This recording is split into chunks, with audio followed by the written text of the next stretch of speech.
right, welcome back to the party, everybody. I'm your host, Lutch, aka the Indian Jesus, here to resurrect the second coming of common sense. Everybody, hit that like and subscribe. You know I would do it for you, and let's party. So, guys, you definitely, there we go. You guys definitely know what is good with Donald Trump and Tucker Carlson, how they just totally trolled the GOP debates. So we are going to check those out. Shout out to CJ Rules You in the building. We got Guy Travels here.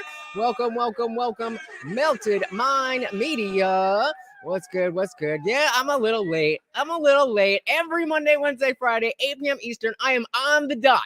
I decide to do a Sunday afternoon stream, and y'all gonna be up my ass. God damn. All right, well, let's get right into it then. Of course, obviously, as you know, Trump, like I said, Trump, Tucker, they were talking while the debate was going on. You know the deal. Let's do it. As always, if you cannot hear the video, please do let me know. It's debate night, but we're not in Milwaukee. Come. See if we can get a co-host. Mr. President, thanks for joining us. Thank you. Why aren't you at the Fox News debate tonight in Milwaukee? Well, you know, a lot of people have been asking me that, and many people said you shouldn't do them, but you see the polls have come out, and I'm leading by 50 and 60 points. And, you know, some of them are at 1 and 0 and 2. And I'm saying, do I sit there for an hour or 2 hours, whatever it's going to be, and get harassed by people that shouldn't even be running for president? Should I be doing that? Yeah, obviously, it wouldn't have made any sense for him to go there. Now, as a viewer and a voter, would I have liked to see him on the stage with everybody, specifically Vivek, and see how he would have matched up? Absolutely. But I completely understand why not only he wouldn't go, but why he is going to do this. Like, this wasn't live. So they recorded this, and they're like, all right, 5 minutes before the GOP debate, boom, we dropping this. And a network that isn't particularly friendly to me, frankly. You know, they were backing Ron DeSanctimonious like crazy, and now they've given up on him. I mean, it's a lost cause.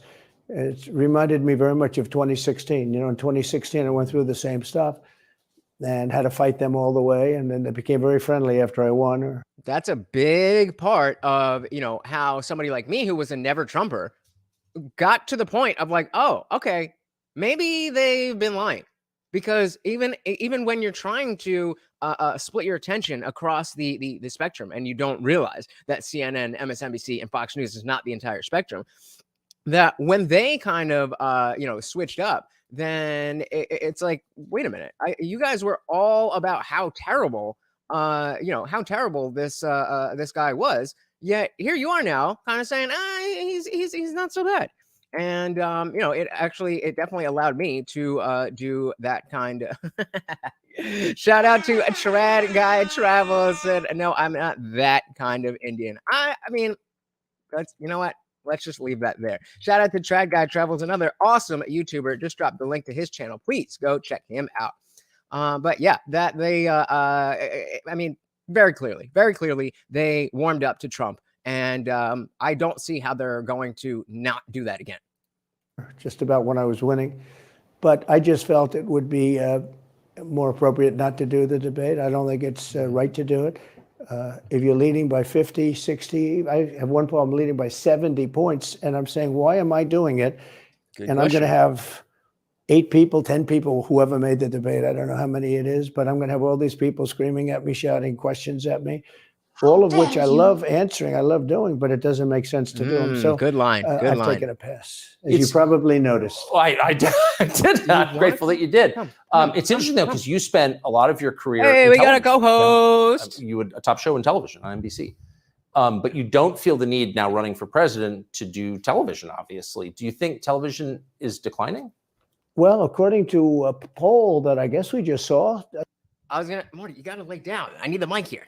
I was going to say, like, it's been obvious to most of us that cable news is not anything anymore. But Trump was always, I mean, Trump's a boomer. He's one of those guys. And he always talked about how, he loved Fox and Friends and watching Fox. So interesting to see how he answers this. It just came out where it's down like 35%, but I think they were referring to cable. I think cable's down because it's lost credibility. MSNBC, or as they say, MSDNC, is so bad. It's so wrong what they write and what they do and what they say. It's, it's fake news, as I said. I think I came up with that term. I hope I did, because it's a good one.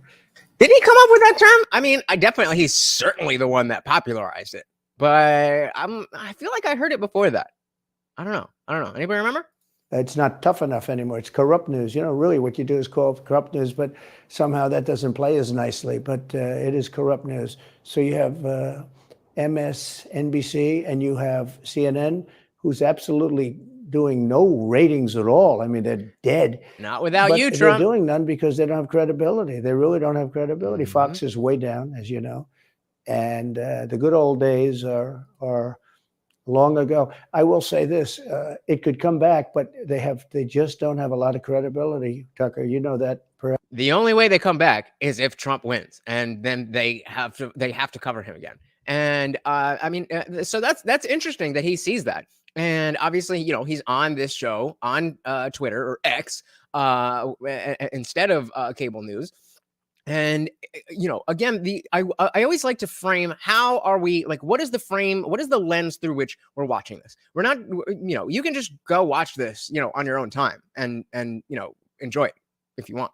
But what we're doing is trying to look at the conversation and look beyond what are the words being spoken. What does it actually mean? Why is he saying that? Why is he, what is he trying to get people to think? All of these kinds of things. What's going on inside their minds, so that as things do, as things change, as they usually do, as what people say went from what they're saying now to what they're going to be saying in December, that you're aware of, I thought he was working towards that since the summer. Or wait a minute, in the summer he was saying this and now he's saying this. I mean, we have to be paying attention to all of this. Perhaps better than anybody. I think it was a terrible move getting rid of you. You were number one on television, and all of a sudden we're doing this interview, but we'll get bigger ratings using this crazy forum that you're using than probably the debate or competition. Which absolutely came true. More people, I don't know the numbers exactly, but this had like 300 million views, and I don't think anything on cable news has had 300 million views like in the last, since Trump was gone. And that, again, really speaks to the shift that I've seen in Trump of whining about 2020 and kind of cutting your losses and saying, all right, even though I think that I won that election, whatever. Biden is the president now. Let's focus on 24, and I'm with it. When you say there are people on stage who shouldn't be running for president, who do you mean? Well, I don't want to really use names, but it wouldn't matter too much. A guy like, I call him Ada Hutchinson. It's Asa, but I call him Ada. Why do you call him Ada? I could tell you, but I don't want to get myself in a little trouble. See, little stuff like that. Oh, I'm so happy that this time around I get to enjoy in the humor, the enjoyment that is just watching Donald Trump. Because in 2015, when leading up to 2016, I was so angry about this stuff because I was told to be, that things like that. Well, I don't want to get in trouble. I would be like, well, if you don't have a reason, then why are you calling people names? Why are you doing this and that? But obviously, that is exactly what he wanted to say. Yeah, you either get it or you don't. But he's weak and pathetic, and he was, I never understood the guy, I never knew him. He was the governor of Arkansas, not a very popular guy. I don't know how but that state is such a great state. The people are so incredible in that state, and they love me and I love them. So again, notice what he did there. He's talking about the, I don't know, governor, senator, like I said, Ada, Isa, USA, whoever it is, not going to be the president. It doesn't really matter. And so like somebody was saying, you need to, I've been talking a lot about Vivek recently. If you watch the channel, you definitely see that. And somebody left a comment saying, hey, you need to do a deep dive. Like, you don't really know about this, that, and the other. And I'm like, you're absolutely correct. I have not done a deep dive because it is summer 2023. The election is not till fall 2024. So I don't think my time is well spent going and doing a deep dive on Asa Hutchinson, because probably not going to be relevant to my life. But even, he's still planting seeds. He's still campaigning, even though he's just having the conversation. He's talking about, on the one hand, how Kentucky is great. but that Asa didn't do well for them. Brilliant. Melted Mind Media said, you have become enlightened, Lutch. Of course I have become enlightened. I am the enlightened one. Thank you. Of course, Melted Mind Media, another awesome YouTuber, just dropped his link. Please go check him out. We just did a collab recently. Pretty cool. Pretty cool. How does this guy get elected governor of Arkansas? But he's Governor. nasty always and has been. A guy like Chris Christie, the guy left with a 8%, think of it, 8% approval rating. And Jersey resident, born and raised, F. Christie. New Jersey, now he's running for president. And he runs solely on the basis, oh, let's get Trump. He's like a savage maniac. He's like a lunatic. And remember, he was all the way up Trump's a-hole in 2016. So, you mad, bro? And that's all he talks about. His poll numbers are very, very low. He's about 2%. What's he like? You know him well. No, I've been friendly with him over the years, but I couldn't give him a job because I just never trusted him very much. I was just never one of his people that really trusted him. I never gave him the job. And that's one of the reasons he feels so hurt and so betrayed. And I understand that. I really do. I understand it. But I never gave him. He wanted to be different things. He was looking at different elements of the administration. And I decided I didn't want to do it. And now I'm glad I did because you see, but we had some great people. I had great people. We'll have even better people if we do this because now I know Washington. Before I didn't know Washington. That's big.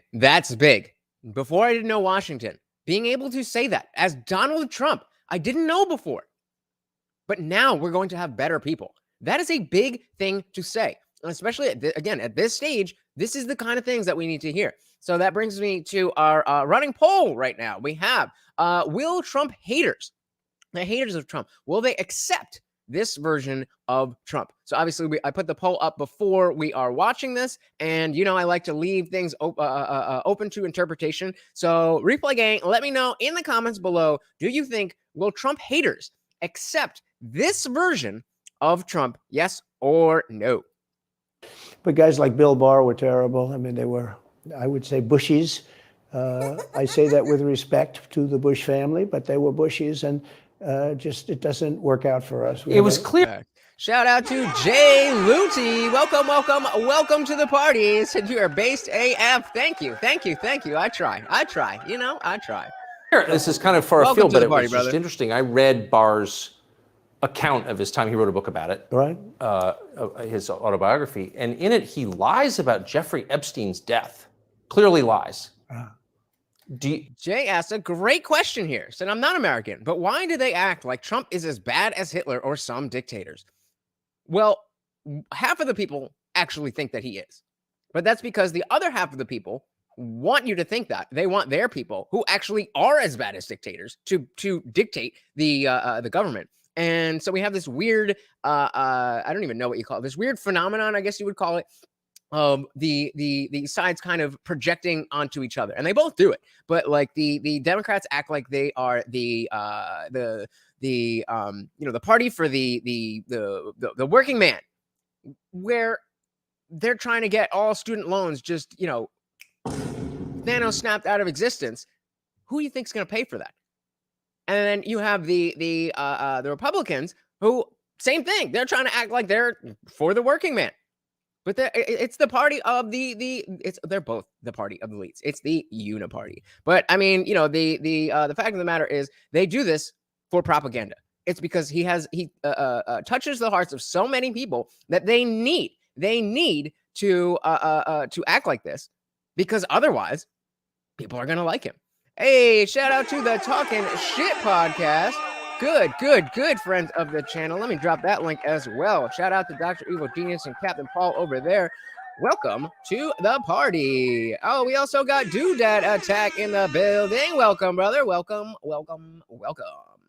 Do you think Epstein killed himself sincerely? Oh! I don't know. I will say that, he was a fixture in Palm Beach. Yeah. I don't know what Barr said about it either. I have no idea what he said. What did he say? He killed himself, probably? He said he killed himself and that they were going to do this investigation. They never did the investigation. It's never been public. Well, there goes demonetization. But that the fact that he's willing to say, I say they probably, that's Trump speak for, of course, he didn't kill himself.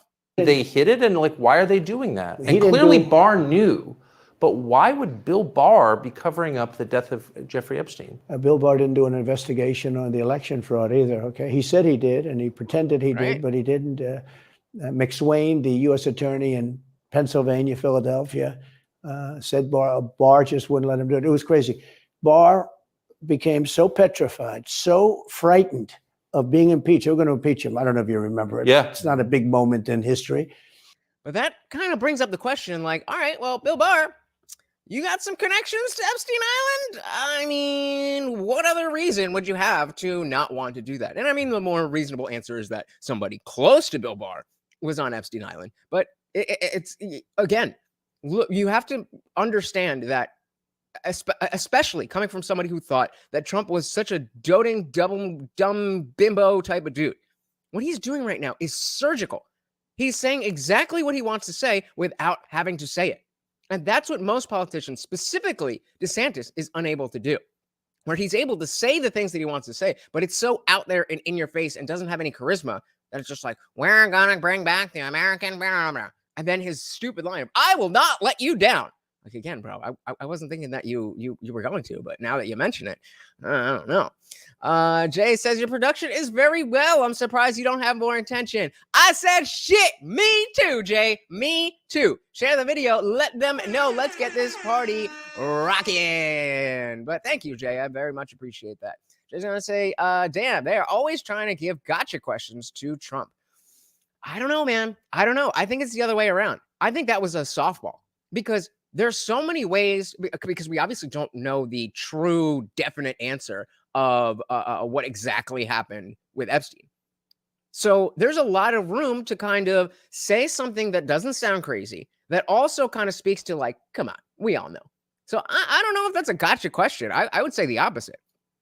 Melton My Media said he can take these questions and give an answer without giving the media something to clip. Yeah, and that's I think something that he learned very well over the 4 years. Because at first, everything was like, oh, all we got to do is just clip that part. And then even, as far into, I mean, when's the last time there was a really big racist quote or xenophobic quote or something that people throw off the top of your head? Usually it's the grab him by the pussy.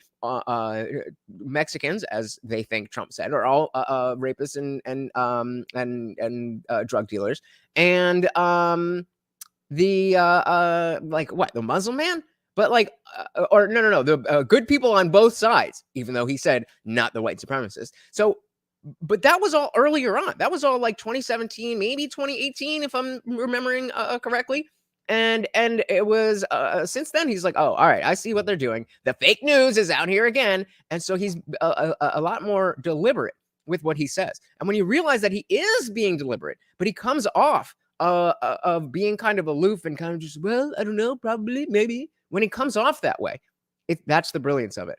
Shout out to Unwanted Foe. Welcome to the party with the $2 super chat. Of course, that means every donation comes with a treat for my co-host, Morty. Eat it, bro. There we go. Thank you. And, of course, that makes you the new sponsor of the stream. Said late to the party, but bearing this gift. Very, very, very much appreciated. Thank you, sir. But oh yeah, Jay. Usually I like to jump right back in after the super chats, but I mean, come on, exactly. Like, even though, of course, that was 2016, but still, like, you don't hear them talking about that. And there's plenty more. I've seen plenty of videos where people go around and be, they have their recording device and these things by are Trump quotes. Do you think they're racist? And they'll read them all. Do you think that's racist? And be like, yeah. Oh my God, that's horrible. It's like, actually, those were Biden quotes. Like, come on, bro. That's exactly what I mean, though. The quotes that we've seen recently from, or more recently from Trump, are not as easy to clip up in a bad way. So good eye, Melted Mind Media. They said, we're going to impeach. They play a much rougher game, the left, the lunatics. Unfortunately, I can't move the things here like I usually do. And they were going to impeach Bill Barr, and he was petrified. Now, how do you not get impeached? Don't do any of this stuff. but he didn't do the job there. I don't know what he did with Epstein, but possibly he didn't. Do you think it's that. possible that Epstein was killed? Oh, sure, it's possible. I mean, I don't really believe. I think he See, exactly. I mean, I don't think so. Probably, but probably committed suicide.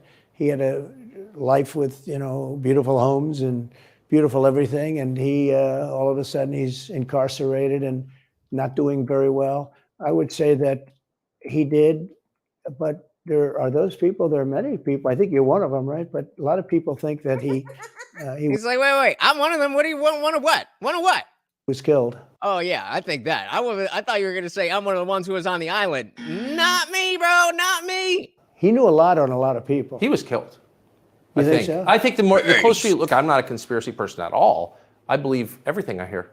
But yeah, the closer you look into it, I mean, the Attorney General of the United States, your Attorney General, clearly lied about the Epstein. I forgot my Wilder. Yeah, And he was. why? He was certainly. It wasn't well done. They had no cameras. They had no anything. Everybody was sleeping, and a case could be made. Look, I'm not going to get involved in it, but I can tell you a case could be made either way. But it certainly wasn't the most well-run place. So the reason I'm asking you is I'm looking at the trajectory since 2015 when you got into politics, for real, and then won. It started with protests against you, massive protests, Right. organized protests by the left, and then it moved to impeachment twice, Right. and now indictment. I mean, the next stage is violence. Are you worried that they're going to try and kill you? Why wouldn't they try and kill you? Honestly, I am loving. Whoa, hello. I am loving these questions. Go off, Tucker. This is Tucker without Fox. Hey, I think they might kill you. What do you think? savage animals. They are people that are sick, really sick. You have great people in the Democrat Party. You have great people that are Democrats. Most of the people in our country are fantastic, and I'm representing everybody. I'm not just Republicans. Let's or president. go. I represent everybody. I'm the president of everybody. Who sounded presidential now? Let's go. Let's go. The man is doing the do. Unwanted Fellow said Larry Elder called out the Breakfast Club for them simping for Biden after that quote. I remember that. That was perfectly. Oh, they're gonna claim this. No way. Well. Oh well. Damn it. I really didn't think they were gonna do that, but oh well. I guess if the stream goes down, you know exactly why, but they are definitely not paying me for it. So super chats are very, very much appreciated. But yeah, Charlemagne the God was talking about like what did he say? Some like Uncle Tom moment or something, like where you should be on the side of the black people, but you're not. And Larry Elder just fired right back. She's like, bro, you had Biden right here, and he called you out and said you weren't black, and you just let him fly. What is that? Melton My Media said they had cameras. They just stopped working when he. Yeah, right. Okay. Doodad said anti-Trumpers really would try to end him. I do believe it. I do believe it. Honestly. But I've seen what they do. I've seen the lengths that they go to when they make up the Russia. When that's exposed and they go down, and Barr should have gone after them, and other people should have gone after, and they did very late. Because the Durham report came out, it was fairly. It just look. It says, "Warning! Heads up! We detected video on your stream belonging to someone else. Your stream may be temporarily blocked. If you plan to continue, please ensure that the content owner has added your channel to their allow list." Not. Hey, shout out to Unwanted Foe. Thank you. This is the only way we could do this stuff, guys. This is the only way we could do this. Thank you so much. Morty, I think he wanted to be back up here. Come on. Yeah, there you go. Eat it up. There we go. Thank you.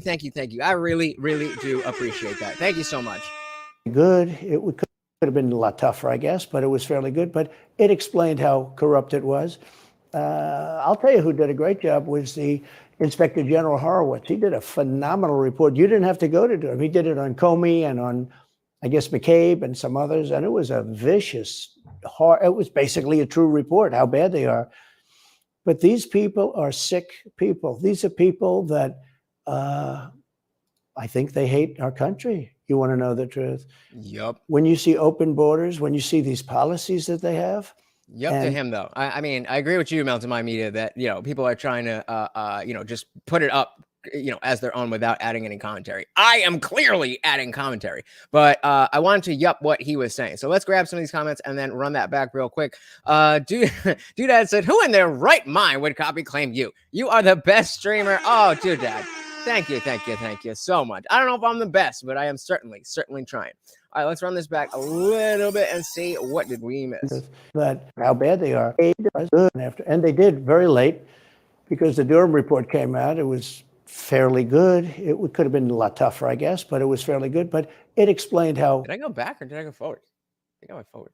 If you remember it. Yeah. It's not a big moment in history.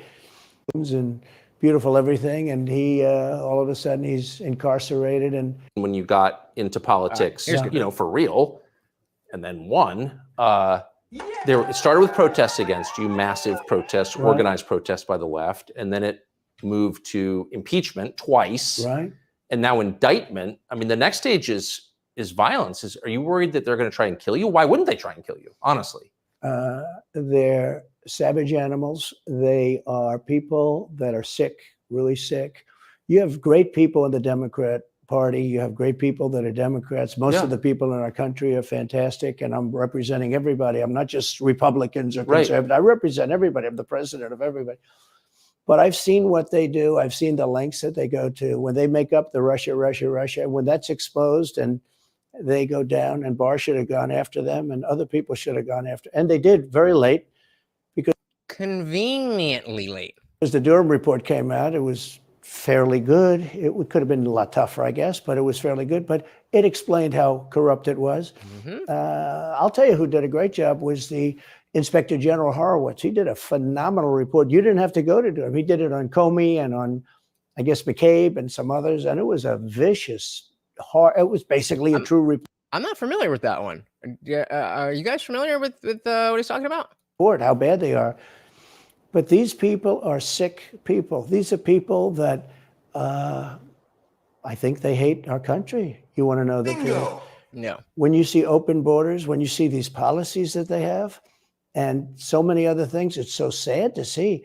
Yeah, so that's the part that I missed. That absolutely these people hate our country. They've been brainwashed to think that everything bad that's ever happened in this country is indicative of this country and also unique to America, that no other country has, shady stuff going on, that all the people that are alive and in power today, as much as I might hate them as well, certainly they are not people that I would want to have over for dinner.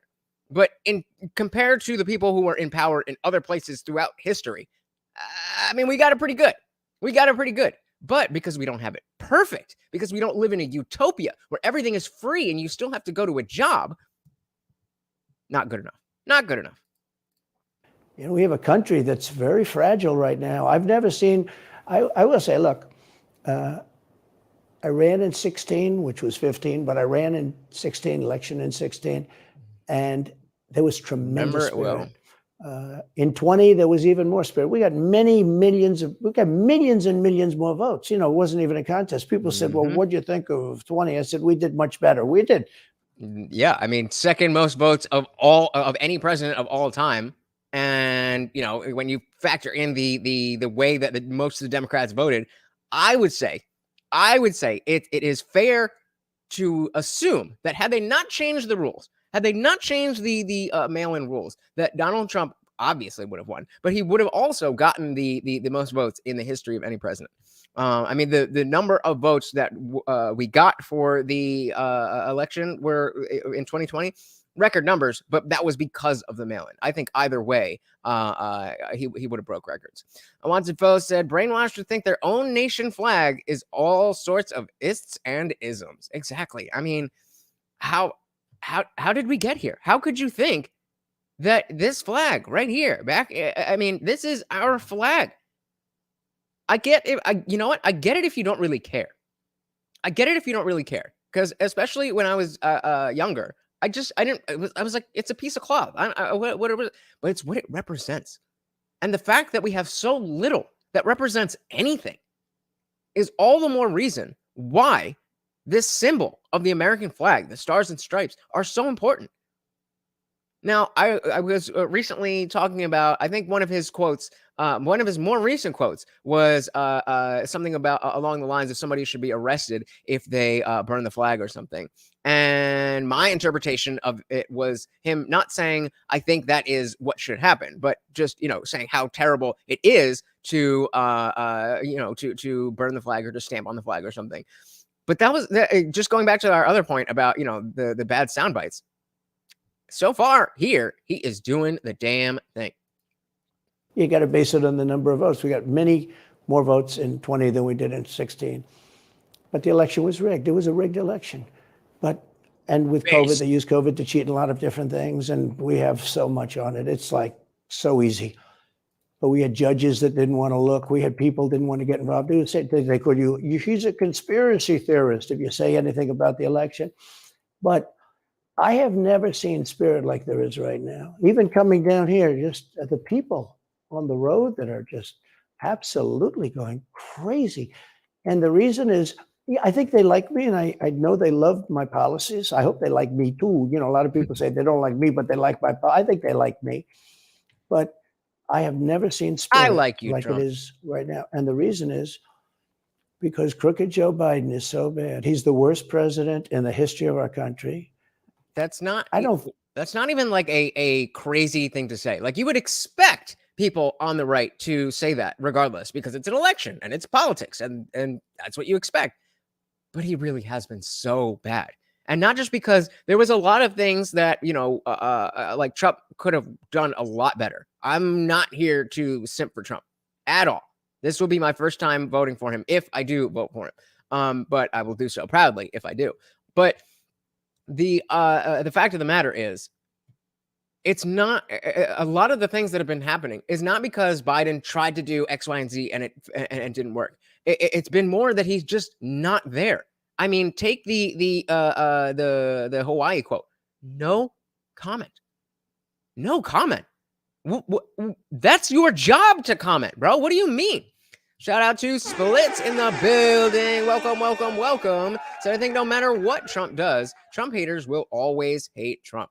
My liberal friend who was brainwashed into hating Trump, in spite of everything Biden has done wrong, he still thinks Biden is better.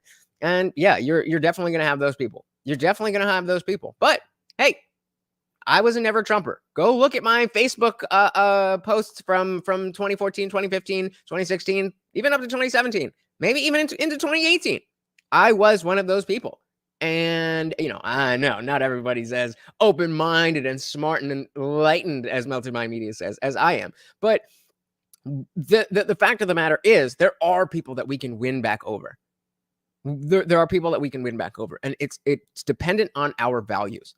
It's dependent on saying, okay, whether you're a Christian or you're not a Christian or you believe in Satan or whatever, as long as you come to the table caring about family, community, culture, tradition, merit, capitalism, just a few things, then we can all get along and we can all be on the same team.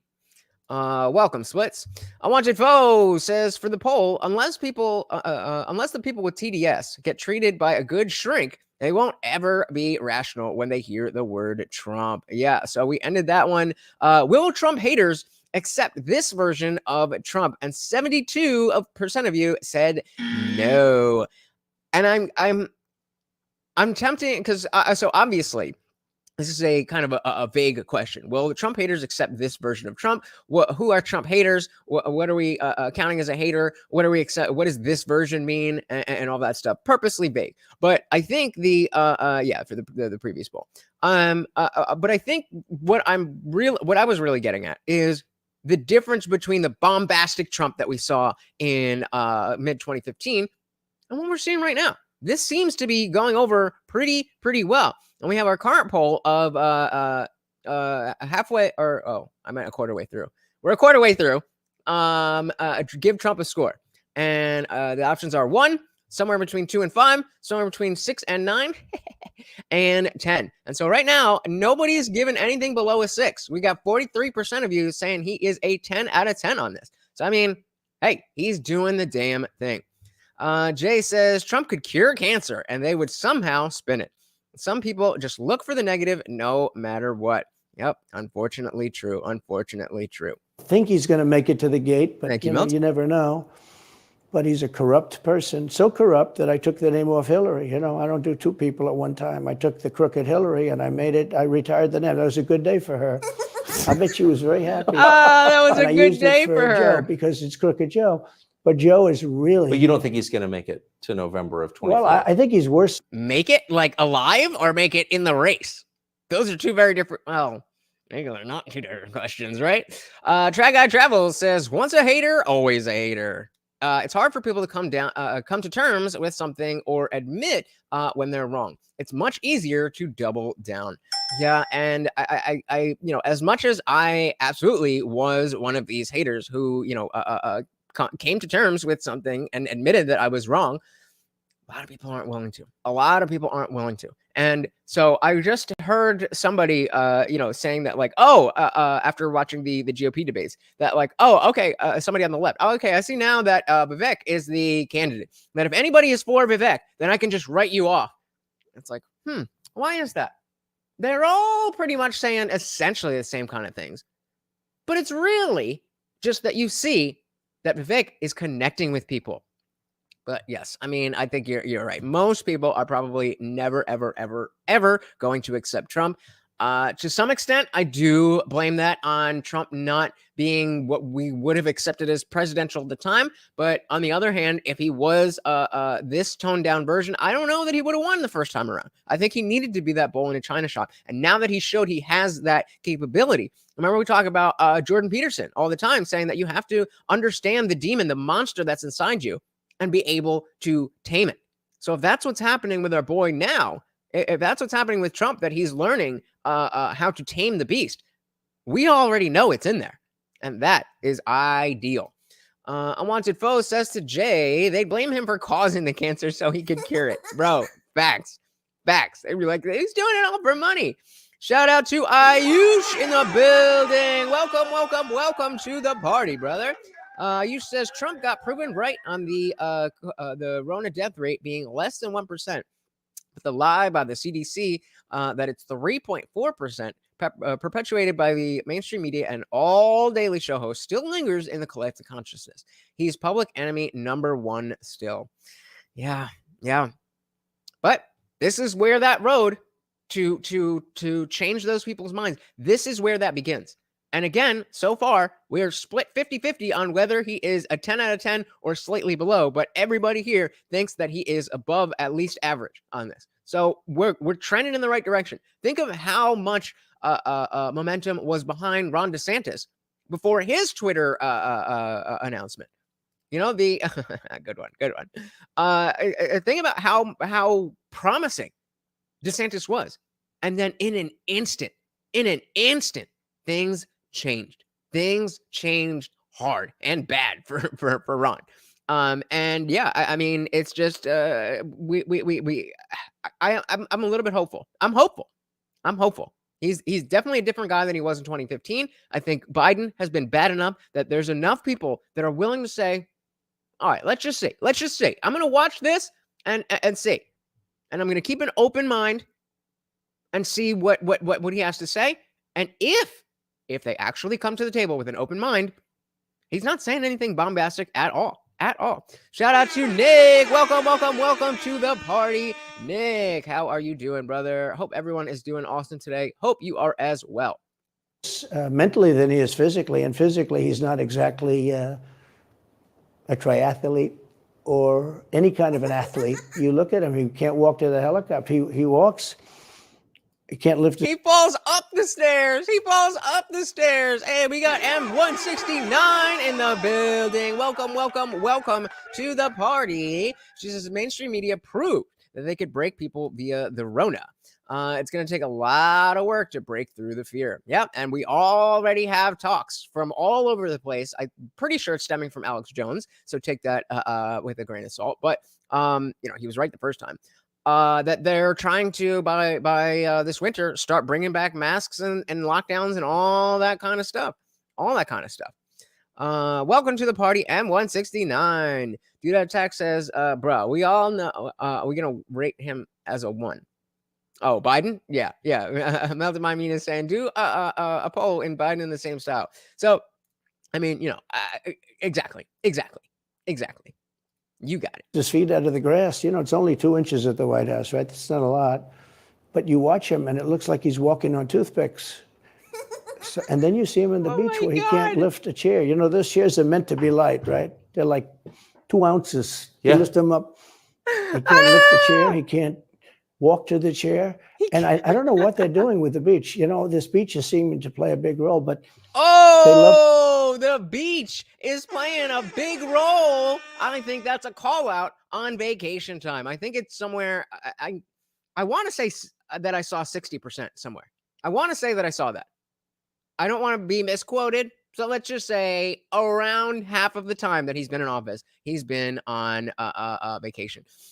And this has been a trend that I remember them talking about. Remember, I wasn't paying attention to politics when Bush was in office. I mean, obviously 9/11 happened, and so stuff was going on there. But a lot of the press was talking about how much vacation time Bush is taking, and then Obama came in and he was taking even more, and then Trump came in and he took even more, and now Biden's coming in, and possibly, if I'm not misremembering, we're now past half of the time that you're in office.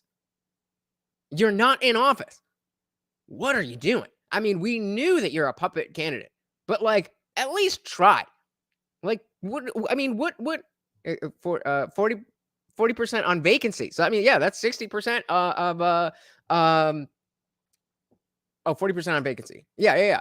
So so near half. But I mean, that's a lot of time.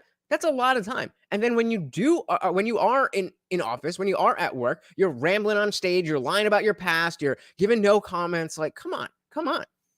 Yeah, M169 said it's already happening in select colleges. Yep, the lockdowns are coming again as long as you fall for it. As long as you comply, they are coming back. But you have a choice. You have a choice to say, no, I'm not going to do that. Now, you might not be in the position that if they have state mandated stuff, you have kids. I get that. But we don't get that far if you don't put the mask on when they first ask you. Just say no. Y'all love Reagan? That was Nancy, wasn't it? Just say no. Didn't work with drugs, and it didn't work with masks, but I'm telling you, just say no. Melted by Media said, I think it's 1 week of vacation every 3 weeks. What a life. Unwanted Foe said, is Biden even alive? Is this weekend at Bernie's while we're using AI to represent Biden on TV? I mean, it certainly is not impossible. We've seen that the technology exists. So while I don't think that's what's going on, I don't know. Pictures of him on the beach. I think he looks terrible on the beach. Skinny legs. Well, he can't walk through the sand. Sand is not that easy to walk through. But when he walks through it, he can't walk through the sand. And there's somebody in there that thinks he looks fabulous at the beach. I think he looks horrible at the beach. Plus, the beach doesn't represent what a president's supposed to be doing. You're supposed to be working. You're supposed to be getting us out of that horrible, horrible war that we're very much involved in with Russia and Ukraine. You could do that. You could do that very easily. I believe you could do that I don't believe he. I believe that he believes that he could do it very easily and could, because of the fact that he's willing to say there is a way to approach this. A lot of what I hear from neocons and warmongers on the left alike is that, well, we have to do this because we don't do that, then this, and that, and that. Like, okay, maybe.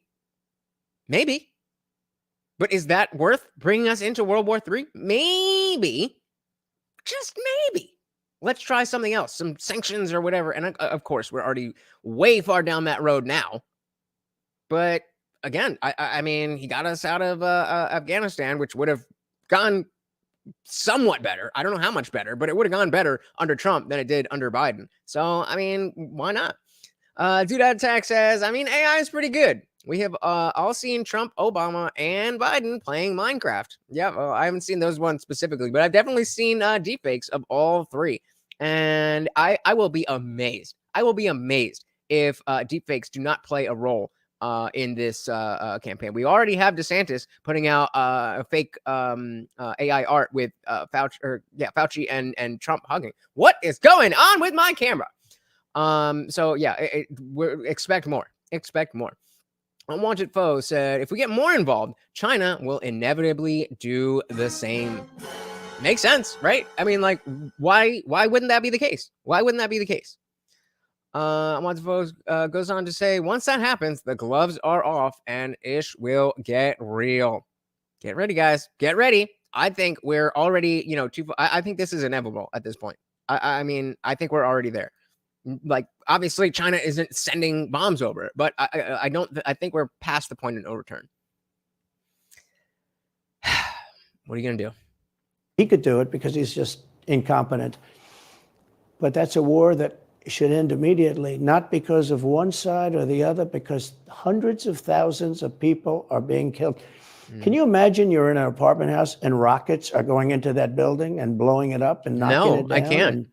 No, I can't at all, because I live in America, where that's never, ever, ever, ever, ever in my lifetime or right, anytime in America has been an issue.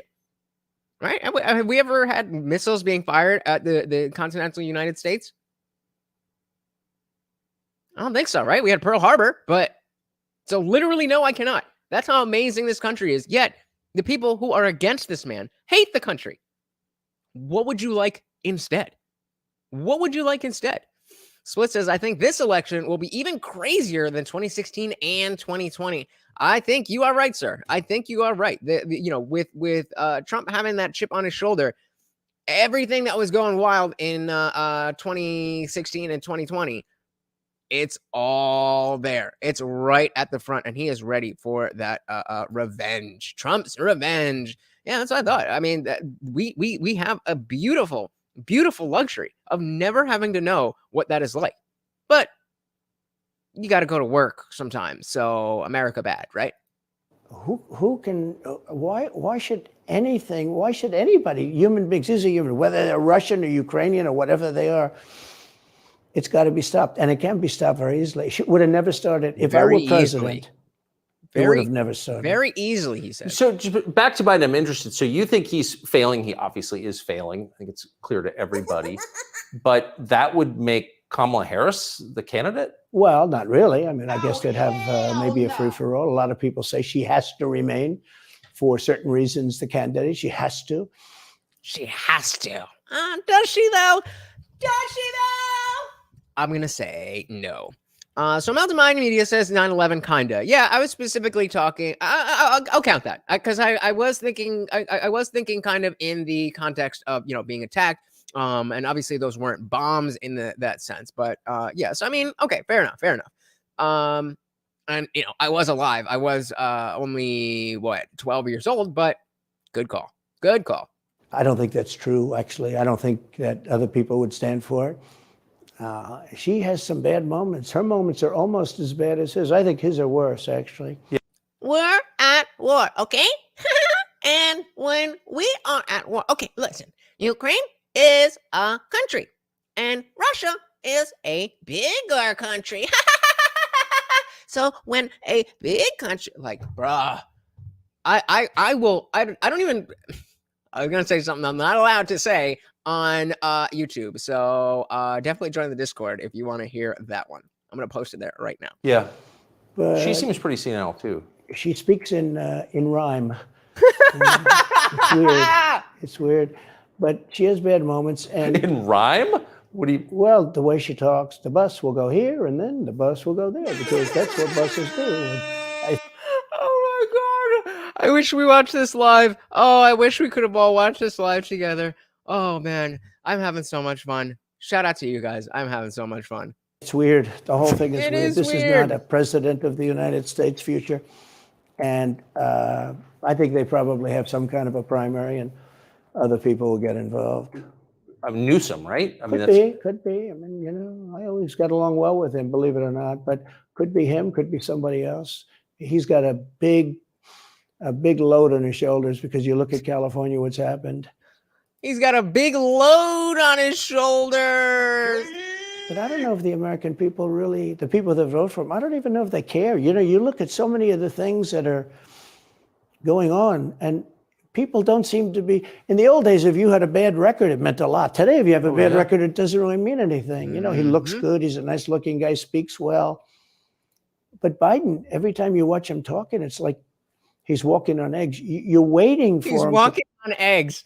He's walking on eggs, bro. I am so glad that I'm able to enjoy this time around. Like, if any of you guys were never Trump, you can understand the juxtaposition. The juxtaposition. Because it's not like I didn't know that Trump wasn't funny. Like I said, I was a big fan of Celebrity Apprentice. I didn't really get on. I didn't really know that was a thing until a little bit later. So, but you know, the last few seasons, I loved that show. I loved Trump, but I saw him as this character, and I just didn't see him as a serious person. And now that I know that he's an amazing president, then being able to be entertained like this is, I mean. Vivek, I love you, bro, but what are we doing? What are we doing? Try Guy says, imagine having Dr. Zeus as president. Oh, man, that would be better than Kamala. That would be better. If you want to hear what I had to say that I definitely cannot say here, I just posted it in the Discord. If one of the mods could drop the link. It is free to join where the party never ends. Come and join us. Collapse. Wait, I missed what he said. What's going to collapse? And he's walking on eggs. You're waiting for him to collapse.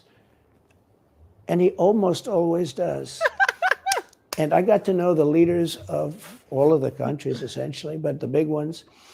And the bigger, the tougher the leader. You know, it's like sort of, I guess maybe that's the way it's supposed to be. But I got to know President Xi of China and Putin and Kim Jong-un, North Korea. Did a great job with North Korea. Facts, you did a good job with North Korea. Facts, you did a good job with North Korea. The fact that he walked into the DZ solo, that takes balls. That takes balls. And it was right around that time that I was, you know, I guess my perspective changed. Because initially, if you remember when he was, I can remember it very clearly. He was sitting at a table. And the camera was kind of looking over, kind of the opposite angle that we have here. And it was a little bit further away. He was sitting at a table. And I remember him saying, you know, I don't remember the full line, but they were talking about, you know, if North Korea sends missiles, they're going to be met with fire and fury. And I'm like, bro, that's North Korea. Shut up. You're going to kill us all. And it didn't happen. And I was still upset because I was like, you know what? Fine. It did work. But you didn't know that it was going to work. And then it was my dad who was like, how do you know he didn't know it was going to work? I don't know. I didn't think it was going to work. So I would just assume that he would think, I don't know. And that was one of the biggest, specifically with Trump, red pill moments. That I was like, maybe this guy does have a little bit more going on up there than I thought. 1 vote, 2 vote. My vote is your vote. Comment of the day so far. Comment of the day so far from our stream sponsor, Unwanted Foe. Good one, good one. Dude at Texas, if we nuke North Korea, we're gonna wipe out that country off the face of the earth with one nuke. Yeah, it's like that big, right? I mean, problem is we're good friends with South Korea, and I don't know if we want to do that. And Melted Mind Media, shout out to Papa Lutch, the first coming of common sense. All right. I'm definitely have to start that and show that one to him. He will appreciate that indeed. The first coming of common sense. Just out of a nuclear war, we would have 40,000 dead soldiers right now. They'd drop a nuke right on top of the military base, but we have 40,000 soldiers over there. Again, shout out to Papa Lutch. And I did great. I got along with him great. That's a positive. You know, the press said, he said nice things about Kim Jong-un. I also said horrible things at the beginning. Horrible enough that he wanted to talk. And we talked and we met in Singapore. We met actually twice. And we had unbelievable meetings. I know him very well. We were in great shape with him. You know what else is really great about this is especially people like me, or maybe, you know, who weren't as strong against Trump. This is a good time. There's been that period, you know, absence makes the heart grow fonder. There's been this time away from Trump where, yes, there's still been people who have been like, rah, rah, orange man bad all this time. But a lot of people who didn't necessarily go all the way with that. Maybe they've had enough time to be like, all right, again, like I said, let me just say, what was I thinking? 2015 was a long time ago. Maybe I see things differently.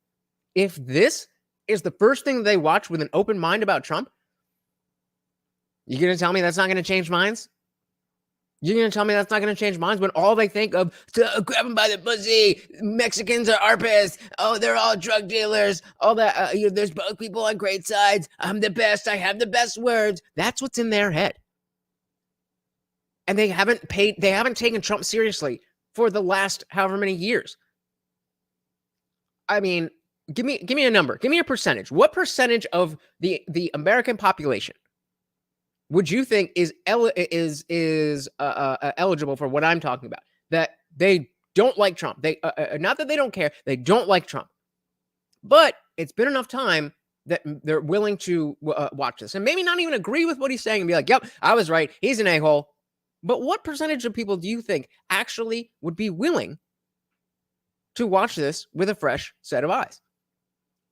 So I'm going to end the poll that we have now. I said half. I meant a quarter. So I'll just do another one of the same poll. But so a quarter of the way through, give Trump a score, 1 being the worst. The winner was somewhere between 6 and 9 at 50%.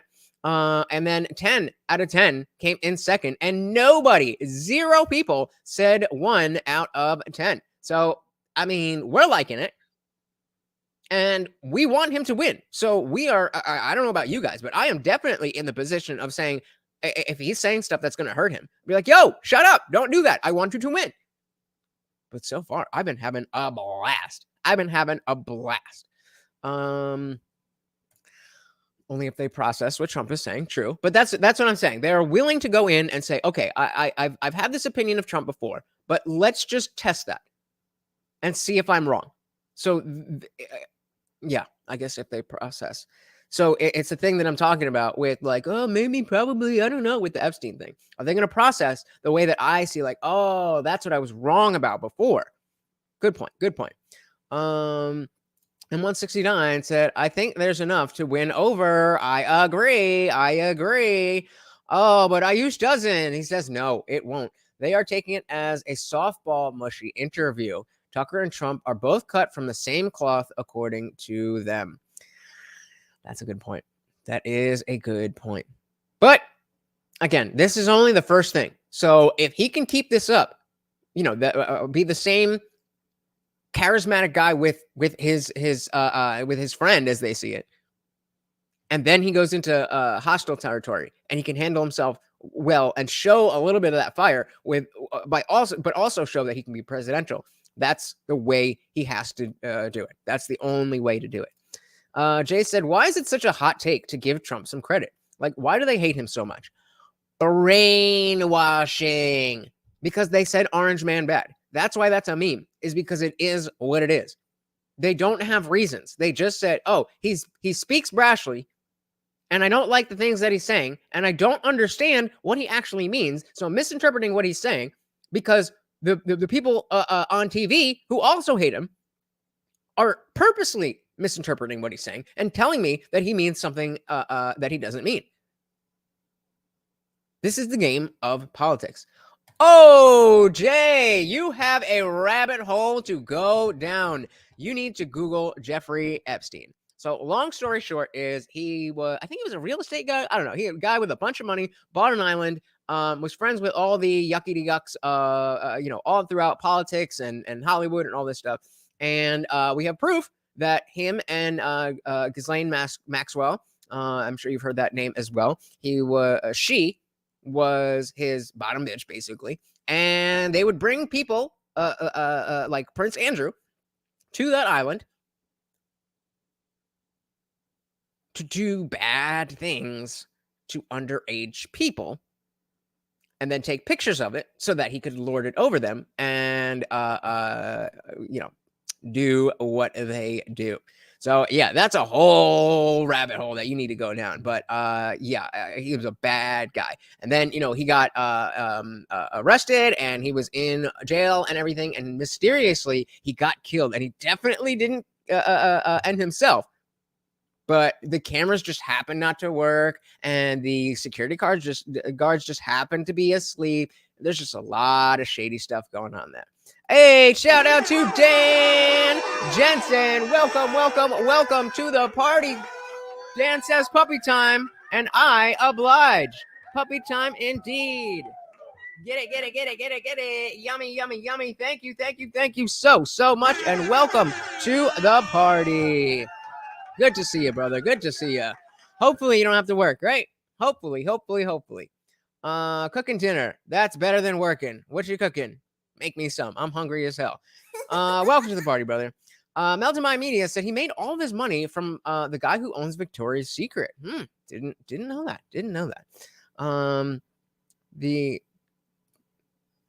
We got the TSP crew in the building. Shout out to TSP, Dr. Evil Genius, and Captain Paul. Good guys. Unwanted Foe said, Jay, mainstream media doesn't report facts anymore. They report a spin that their masters want. And a lot of people don't know that this is the case. So they just take it as fact. That's what's going on. All right, where are we?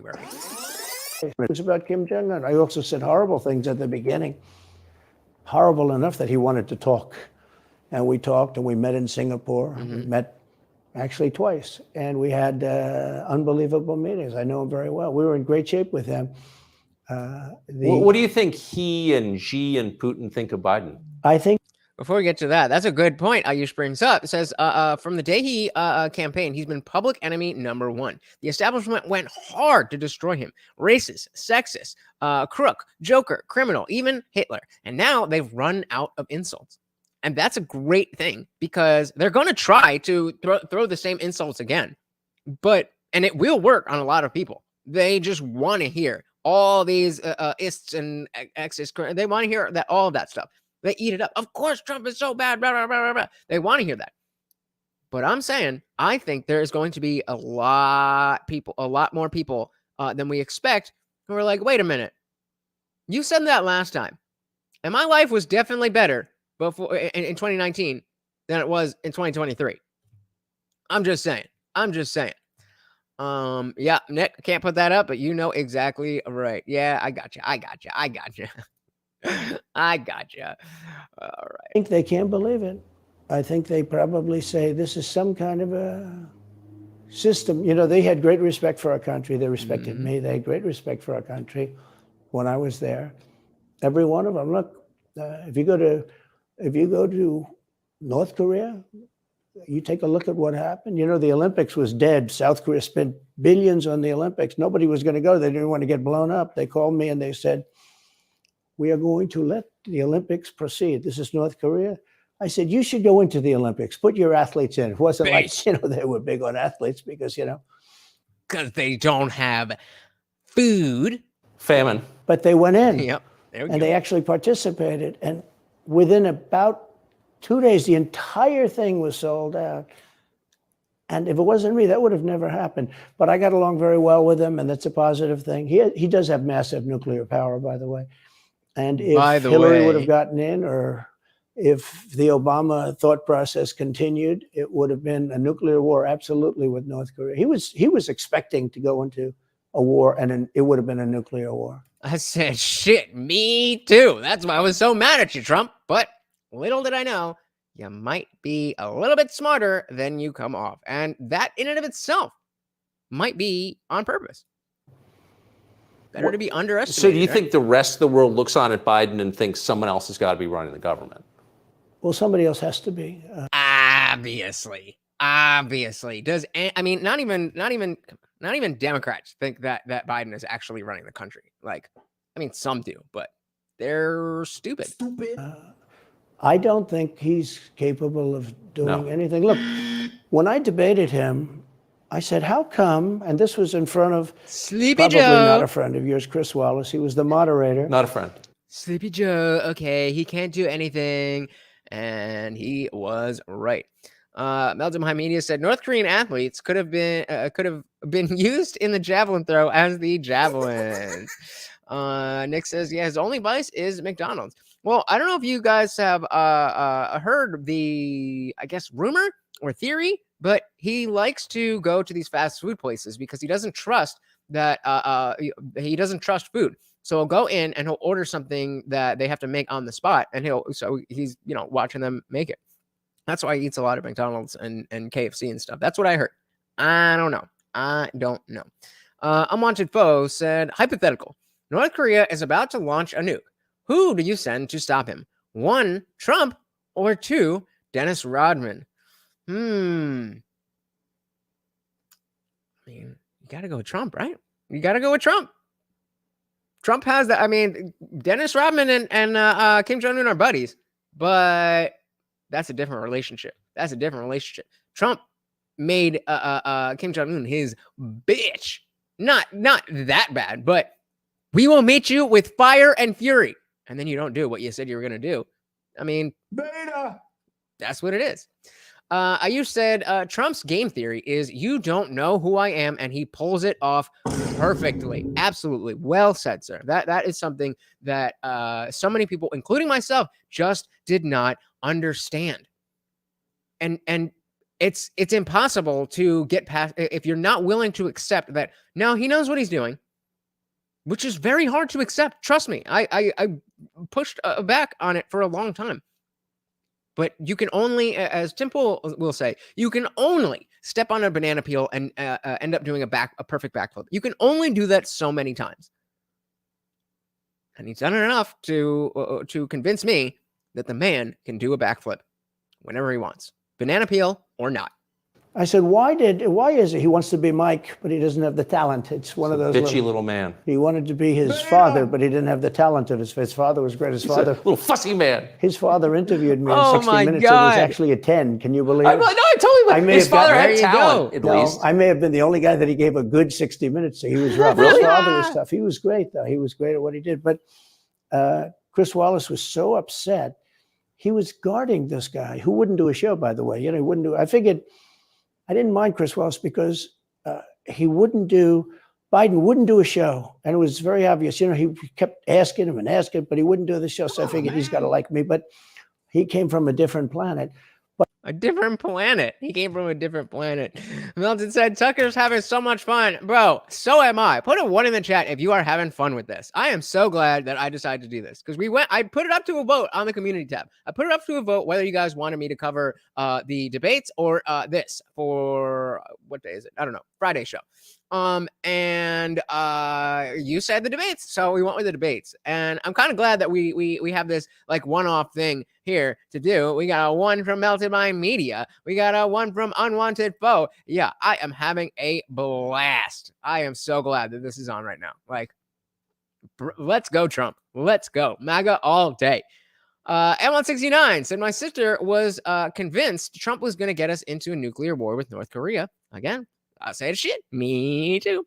When it didn't happen, she couldn't admit Trump. She was wrong about Trump. That's the thing. People need to be able to say that they were wrong. But we also have the responsibility of creating a space, unlike on the left, where you're wrong and you admit it and you get chastised. We need to create that space for the never Trumpers to become MAGA fanatics. We want to cheer that on. I don't want to see any of you on Twitter or YouTube or whatever be, hey, you like Trump now, but 7 years ago you said this.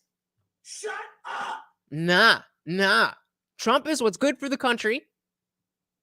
So that is, as long as you're on that message, I'm with you.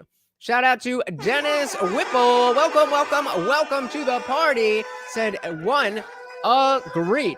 Nick also says, definitely 1. Welcome to the party, Dennis. Good to see you, brother.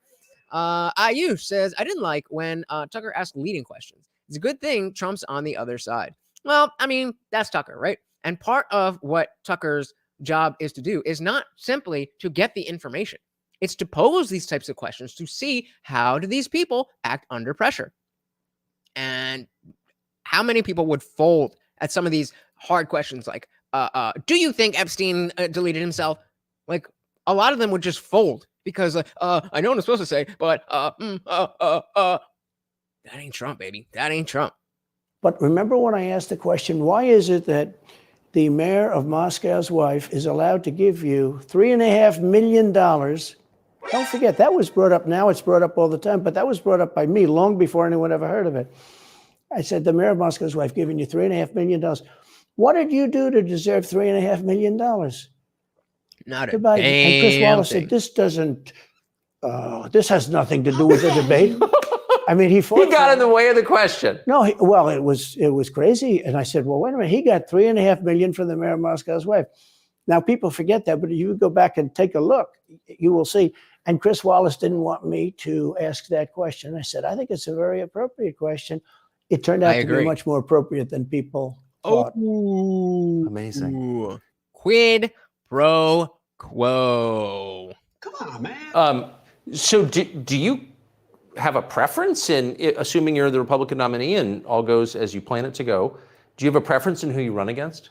I thought I was going to say VP. All right, let's see. In many ways, I'd love to run against him because his record's so bad. You know, it's still horrible when you look at inflation and everything else, but others also have very bad records. I mean, California's a bad record, so, you know, should it be Gavin or should it be somebody else?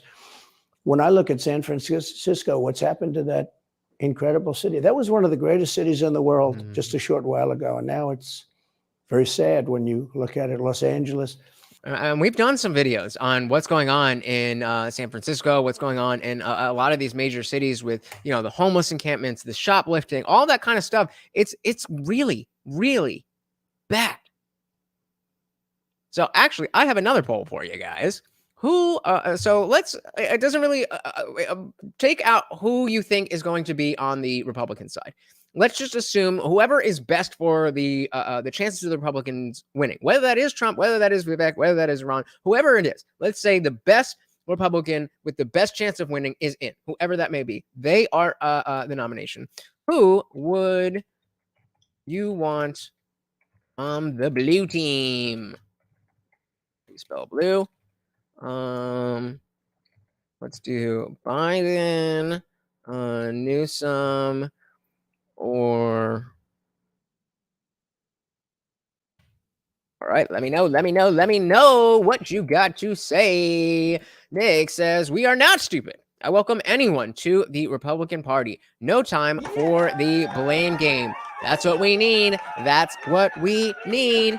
We need that mentality to understand that it wasn't that the never Trumpers who brainwashed themselves. They should have been smart enough to wise up. But some of us just weren't paying attention. We trusted that our news institutions would give us the news. So there absolutely is accountability that needs to be taken if you have thought all of these things that were wrong over and over and over and over and over again. Not saying that that's not the case, but yeah, definitely learn my lesson. But not everybody did, and we still want to allow people to learn that lesson. And Ayush says, this guy can't lose in a fair competition. He's got that come at me, bro energy. Yeah, I mean, it really is. And especially now that we know how hard he can go, he doesn't need to show that all the time. Before, he needed to show that all the time because he had he didn't have the support that he has now. So he's in such a that's all right, brother. I got you. I spent my entire childhood called Lunchman, so it's good, but it is Lunch with a T if anybody was wondering. Clutch, like clutch without the C. But yeah, I mean, this is going so well for him. This is going. Trad Guy Travel said, I wish Gavin Newsom was Republican so I wouldn't have to move from California. Yeah, I mean, something tells me that regardless of who was in California, whether it was Newsom or anybody else, it would be exactly the way that it is right now. It's just the breeding ground for all of these types of ideas. And it has been for, what, 50, 60 years? More than that? Get out of there, man. Get out. Every city, practically, all the Democrat-run cities. Republican-run cities are doing very nicely because they arrest people when you have crimes. What? And they don't go after political candidates. What? They arrest criminals and not political candidates? Hold on. I need a minute to just think about this idea of arresting criminals instead of political. Oh, wow. Imagine how our country would be if that's how it actually worked. Because they think it's good, you know. I mean, it's like been amazing. My poll numbers are the highest I've ever had. But because people understand it. Can I just ask you, that gets back to my original question. So if the protest didn't work, you got elected anyway. Yeah. Impeachment didn't work twice, obviously. Indictment is not working. Your poll numbers go up. When they raided Mar-a-Lago in August of last year, your numbers went up. And they keep going up. With the mugshot, up. With all the indictment, every time something, they're just further martyring him. They're just further martyring him. And I think, again, to go back to Tim, I think he has a decent idea. I don't know how this would play out. So I'm just, listening. I'm just parroting him. But the idea that he should say that, because they put out something that he should turn himself in, and instead of doing that, what he should have done was go to Florida and make the federal government have to go through Ron DeSantis to serve him papers or to arrest him or do whatever. And they I don't know exactly how that would have worked out, but imagine you get all this martyrdom and you get the actual perp walk. You get a SWAT fleet at Mar-a-Lago. That would be amazing for Trump. Unwatched Fellow said, don't arrest criminals. They're victims too, or some BS. Yep, that's what the liberals think. Well, let's say leftists, not liberals. Let's not lump them all. But the leftists, the socialists, the communists, those are the ones who are like, no, we can't do this. But they're taking over. So, I mean, it is what it is, right?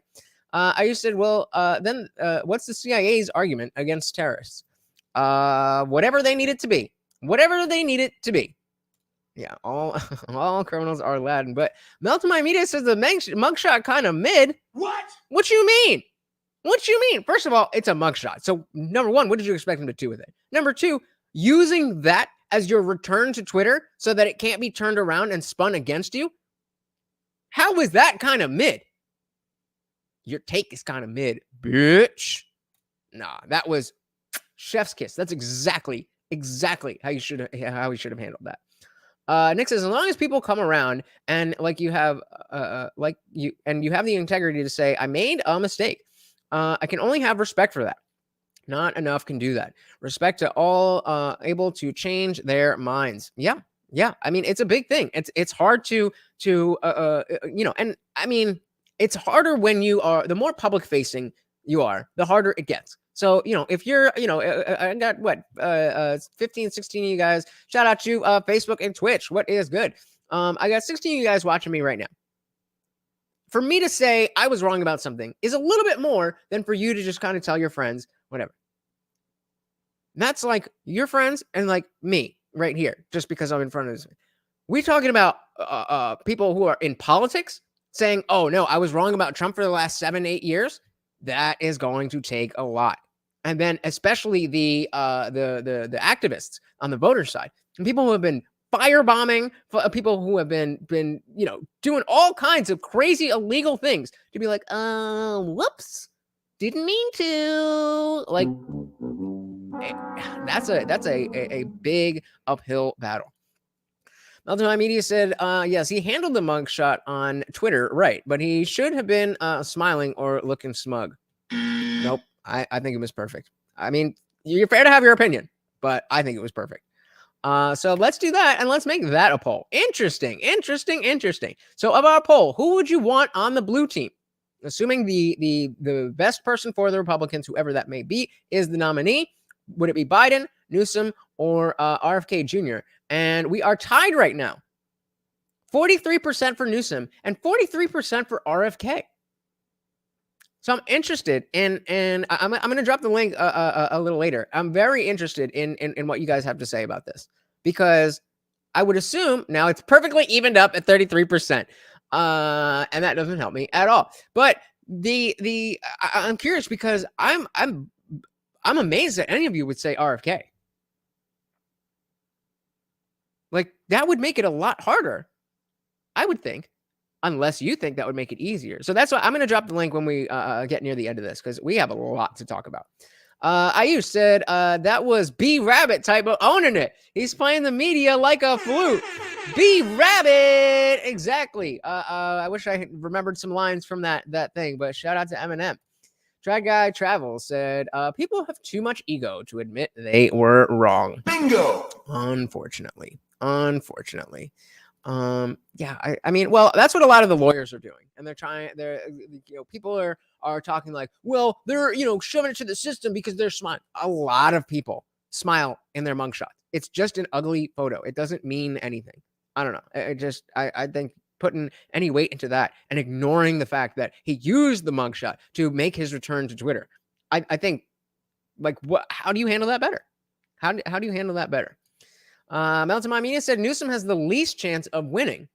Really? I would have thought Biden would have the least chance of winning. And so that I would want Biden going up against the strongest Republican, so that we can, even if the vote is split, we still don't even have to worry about that motherfucker being in office again. Jay said, I'm not a super fan of Trump, but I can admire his mentality. He is unbreakable. And I'm right there with you, Jay. I'm right there with you. I was just on LFR Family talking to Van about Vivek. And like, Vivek is my number one in terms of who do I like the most. But in terms of who do I think has the best chance of winning, I think it's Trump. And while that is unless there was something in that would preclude me from morally justifying voting for Trump, as I thought I had in 2015 or 2016, then I have no problem saying, even though I like Vivek better, this is politics, this is an election, I'm not just going to throw my vote away or split the vote. I want to win, and I do like Trump. If I hated him, then I would say, no, I'm voting for Vivek. I don't care about splitting the vote. I don't care about any of that. So I feel like I'm right there with you, that I want to be able to have a better society than we have under the Democrats, and see that even though Trump is not somebody that I want to have over for dinner. I mean, no, actually I would, but you know what I mean. I wouldn't be friends with the guy. He seems like an asshole. He seems kind of smug. He seems kind of like knowing it all that kind of stuff. He doesn't seem like he would be enjoyable to be friends with. But I'm not looking for a friend. I'm not voting for a friend. I'm voting for a leader. Shout out to Daniel Cabrera. Welcome to the party. Good to see you, brother. Trad guys with Melted Mind Medias, and I hope that Newsom has the least chance of winning. So does that mean you guys think that he is most likely to be the nominee? Ayush says, I want RFK so the debate conversation is more diverse. Come on, bro. You would be willing to put our country under the regime of another Democrat after what we've just seen for a good debate? I mean, fair enough, but I don't know. What have you missed? A lot. We've had a grand old time. You are definitely going to want to catch the replay of what you missed. Nick says, I said Biden, assuming he's the easiest to beat. See, yeah, I'm right there with you. But if they were to win, RFK. I'm from California, so Newsom scares the ish out of me. So that's the other side of that coin, is that, if we put Biden up thinking that we're going to win, then obviously Biden can win. It's not an easy question. So let's end this here. We got 50% for Newsom and 25 each for Biden and RFK. And Jay actually has a great question here that I'm also going to make into a new poll. Who's worse? Because I say Biden just because I know more of Biden. I'm more affected by Biden. But what do you guys think? Great question. Ayush says Vivek only comes into the picture if they're able to disqualify Trump. Absolutely. That is 100% the truth. There is no way any of the people who are on that stage on Wednesday are going to be able to win unless he's disqualified. It's just not going to happen. It's just not going to happen. Jay says Biden is a sitting duck in the next election. Yeah, I mean RFK ain't winning anything, but that also that doesn't mean that with a good debate, because that's what you said, right? A good debate. So a better debate when he loses only makes the Republican candidate look worse. If it's a better debate, then it means the Republican didn't do as well. And it's not like RFK can't talk to the president afterwards. So I mean I see where you're coming from, I guess, but I don't know about I'm not trying, like, just for the sake of a good conversation, let's put the the health of our country, the safety of our country. Nah, not for me. Melton Mind said he has a chance at being the nominee because the Dems love him, but the Dem base despises him. Fair enough. Dennis Whipple says RFK Jr. for release of all JFK files. Again, I mean, I would love that too, but you care that much about what happened to JFK that you don't care about what's going to happen to us in the next 4 years? If you could only have one, you could only have our life being better than it is right now under Biden for the next 4 years, or the JFK files. Which one are you picking? I know which one I'm picking, and it's not the JFK files. You said Trudeau hands down. Read about MAID. Yeah, medical aid in medical assistance in dying. Basically government sanctioned self-deletion. Well, I guess it's not self-deletion. I guess it's just government sanctioned murder, right? Because if they're assisting you, then you're not doing it yourself. They're doing it to you. And that's again, this is the type of stuff that I'm talking about. This is the type of stuff that's coming here if we have a Democratic president. It doesn't matter how cool RFK is with, his vaccine stuff and how badly we want to know about. He's still a Democrat. He's still a Democrat. And let's not pretend that a president other than Biden would be in there making decisions about everything. That's not how the government works. Even though, it's becoming increasingly and disturbingly obvious with Biden. It's not like the president just gets to choose whether or not we have MAID. I don't know. It's tough. Excuse me. Try Guy Travel says they should make at least one of these debates Cat in the Hat theme so that Rhyme Lady has the advantage. She would still lose. She would still be like, okay, I am a cat. And she is a dog. Did I rhyme? What? Like, no, bitch. What? That's I literally would not be surprised if exactly that played out. Unwanted Post said Biden is a puppet suffering elder abuse by his handlers. Trudeau seems to do the stupidity voluntarily. Good point. Good point. All right, let's dive back in. It didn't work twice, obviously. Indictment is not working. Your poll numbers go up. When they raided Mar-a-Lago in August of last year, your numbers went up. They can indict you 20 times and you're not gonna lose the Republican primary because of that. Well, so it makes it look even more ridiculous. I mean, the 4 indictments, and maybe there'll be more. I don't know. These people are crazy. But they're counterproductive. So if you chart it out, it's an escalation, is what I'm saying. Yeah. So what's next after, try to put you in prison for the rest of your life? That's not working. So don't they have to kill you now? I think the people of our country don't get enough credit for how smart they are. And I'm not sure I would have said this 10 years ago. Certainly not, because he was the guy like, hey, I could shoot somebody on Fifth Avenue and they would still elect me. And he ain't wrong. And people are stupid.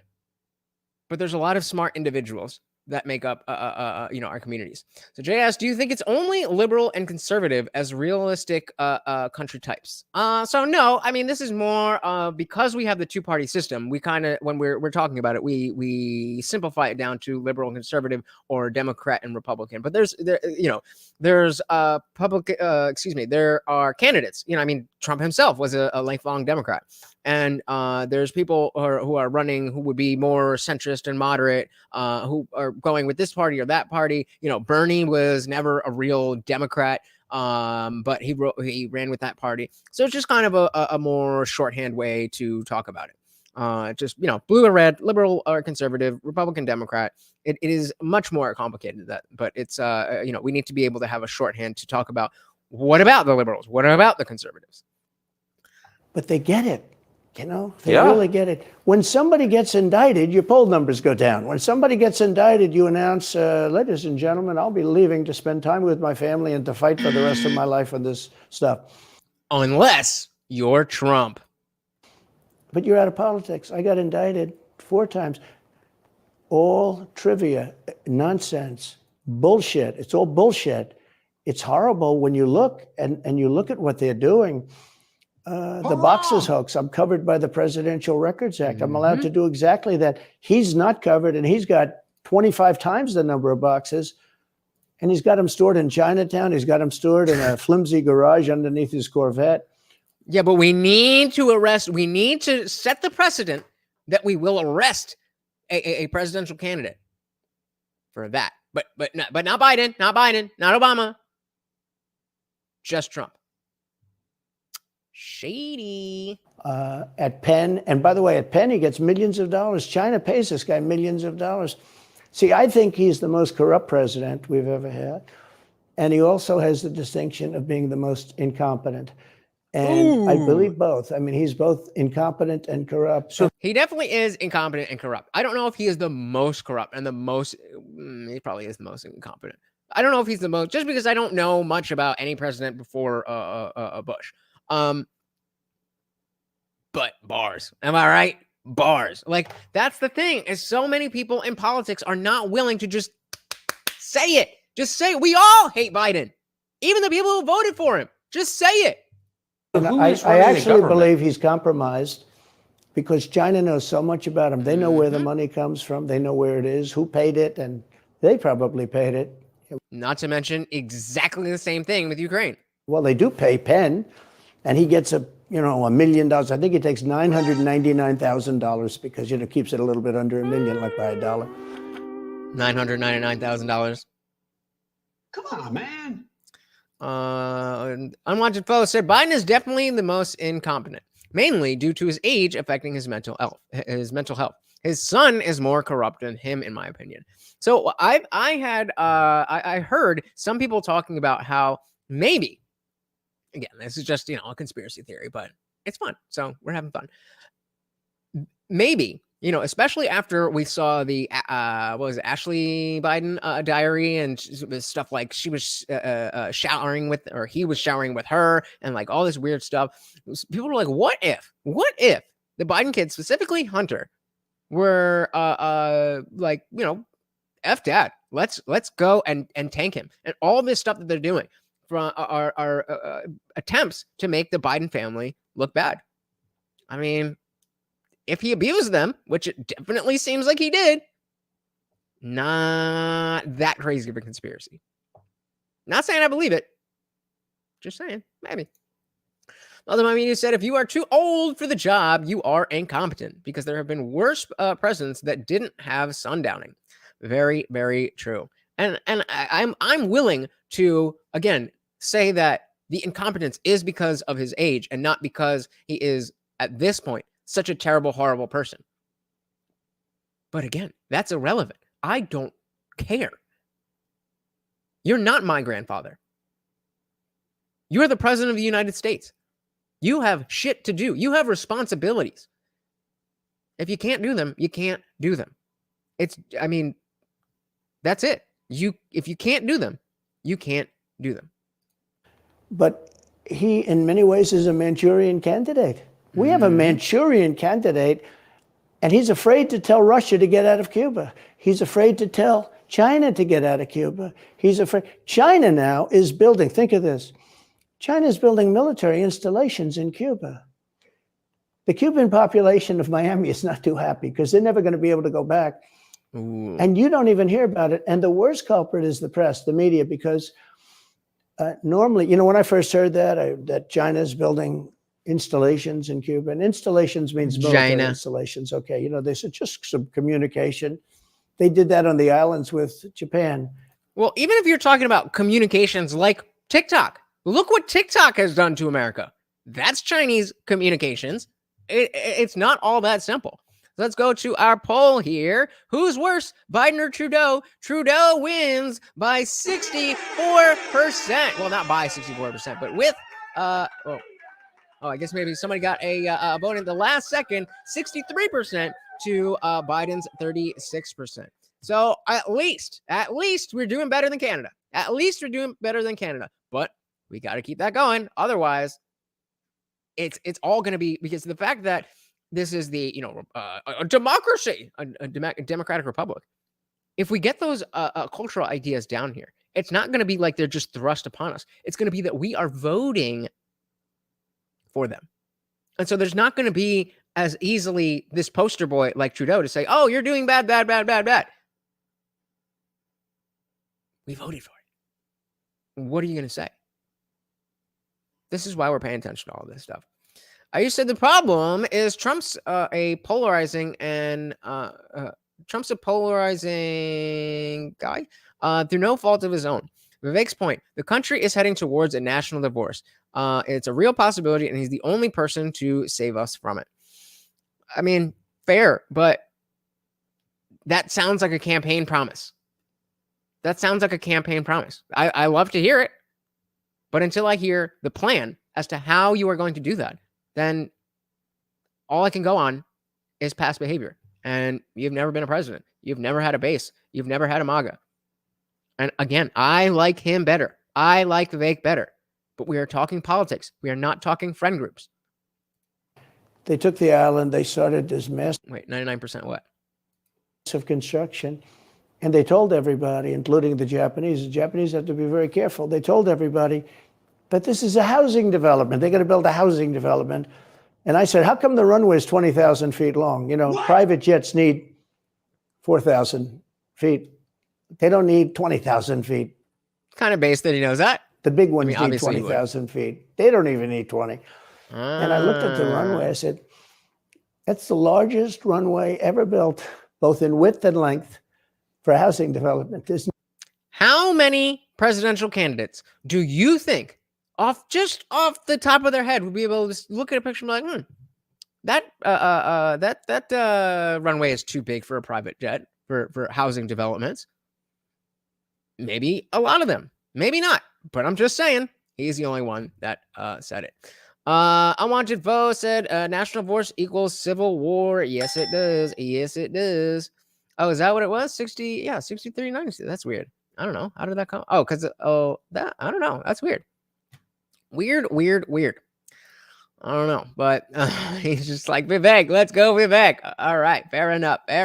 Nobody that has a plane that big that you would have a runway that's why that's is for China testing. allowed to conduct imperialism in our hemisphere? Well, yeah, and it's far beyond Cuba. It's all over South America. Yeah, in the Caribbean. So we built a thing called the Panama Canal. We lost 35,000 people to the mosquito, malaria. Yeah. We lost 35,000 people building. We lost 35,000 people because of the mosquito. I love Trump. I love him so much. I wish that I could have. I wish that I could have enjoyed this the first time around. First of all, look at that freeze frame.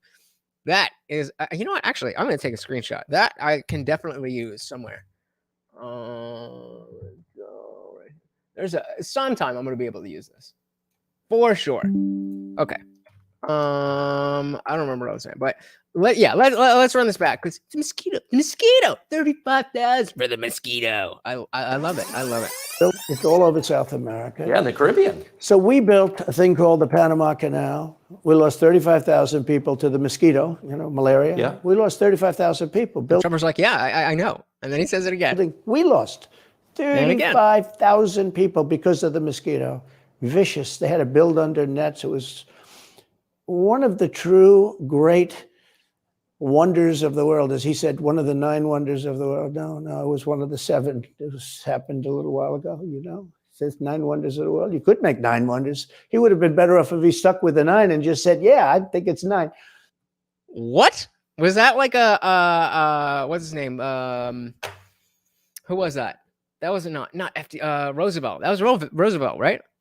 Was that a Roosevelt quote? I don't understand what he's talking about. He lost me.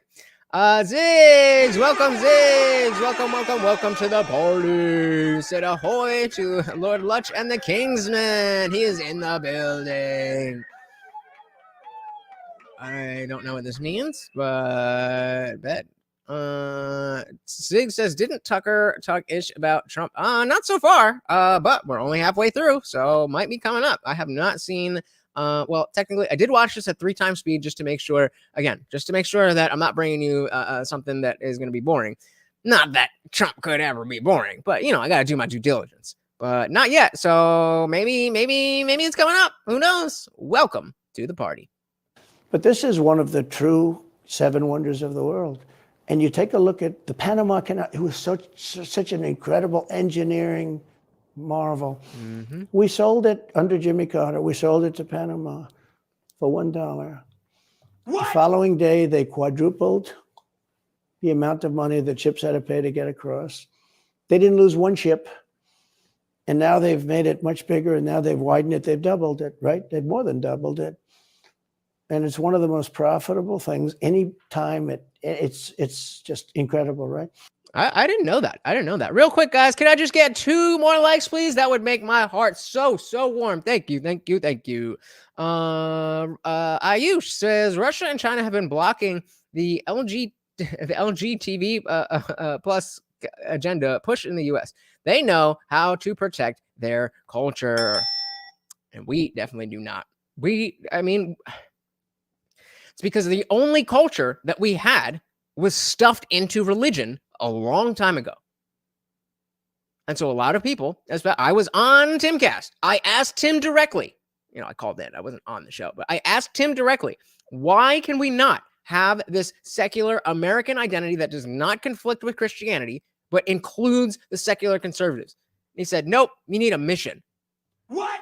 I don't really know what that means, but so you're saying that despite the fact that never, ever, ever will you get these secular people back in your camp, maybe some of them, but a lot of us came from the church, and we don't believe because of the homework that we've done. So regardless of what you believe, I am never going to be able to believe in God unless he comes down and shows himself to me. So that all that culture got sucked into religion. We are not getting those people back. So what do we have to do? As Tim says, build culture. But what kind of culture are we building if it doesn't mean anything? Or if it only means religion?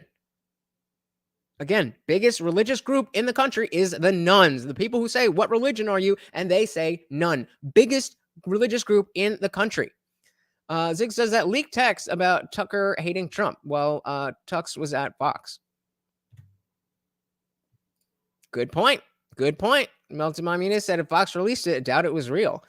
But yeah, I wasn't sure. Maybe, maybe they're just talking shit. Who knows? Nick said, I would love to get Trump and have him pick Vivek as his VP. Then in 4 years, get Vivek in the next 8 years. That is the ideal plan. That is the ideal roadmap for fixing this country. Is it going to happen? I don't know. I really hope so. But that is our path. Ayush said, mission can also be going to Mars. That is literally what he said. He literally said the right has a mission of God. The left has a mission of, I don't even remember what he said because I don't know. But he literally said it could be anything. It could be go to Mars. And so Ayush is saying mission can also be go to Mars, research into nuclear, and promote other technological advances. And I agree with you. None of those things conflict with what I talk about. So maybe, again, I was on the call-in show. I didn't have a lot of time to kind of flesh out the ideology, so to speak. And it is a little bit more complicated when everything has just been, kind of flattened down to, do you believe in God or do you believe in the government? So, I mean, I'm not going to take too much of that. But yeah, I mean, all of these things can be part of why we are living out these values, because we want to go to Mars, or because we want to go full nuclear energy, or because we want all of these things. The way to do it is to come together and to stop fighting about pronouns. We are not going to Mars when you are talking about otherkin. We are not going to get into nuclear energy while you're talking about Vic Self or whatever. It's just not going to happen. So let's get on the same page. And as Vic says, run towards something, instead of running away. We gave it away for $1. China now controls it. They actually control the Panama Canal. They run it, they control it. And we shouldn't let that happen. And we can't let China be in Cuba. And they'll get out. If I'm president, they'll get out. Because I had a very good relationship with President Xi, but he respected this country. He respected me. And he'll get out. And so I'm going to run that back because M169 has a great comment here. So there's one aspect to the answer of none. No one is considering the people who profess faith, but no allegiance to an established religion. Well, meet no one, because I talk about this all the time. You've heard me. You've heard me say, think of what you believe God is. Then turn to the person that you see in church on Sunday and that thing. And I say that sarcastically because I know a lot of you don't go to church in the first place. And then if you did go to church, then you would still find different answers as what do people believe in. And so it's fine that there might be slight interpretations of the specific biblical text, but I'm talking a wide variety of different beliefs in the same building. People who will argue, who will be able to debate, maybe in a friendly manner, but will be able to debate days and days and days and days and days on the differences of what actually is, XYZ important thing to Christianity, important thing to our ideology. You're absolutely right. The people who profess faith because they think it is synonymous with morality, which is all you Christians, that's why they profess it, but they have no allegiance, because they think that's the only way to be a good person. Good job. Now I have to be up here trying to undo all that bullshit. But you're absolutely right. You're absolutely right. Almond Defoe said, do you believe in God or the government? Sir, I believe in the government as much as I believe in God. Oh my God. Oh my God. Unwanted foe. Dropping bars tonight. I love this. I love this. Zig says, this time slot is clutch prime. Nuance, critical theory type talk. I was with you. I definitely like this time slot. We definitely can, work something to do more regularly. But like Sunday's my only day where I don't have anything specifically planned. But for you guys, I'll do anything. You said in this fractional world, people are inventing ways to get more divided, so nothing of significance gets achieved. Exactly. All things of significance require collective will of many people.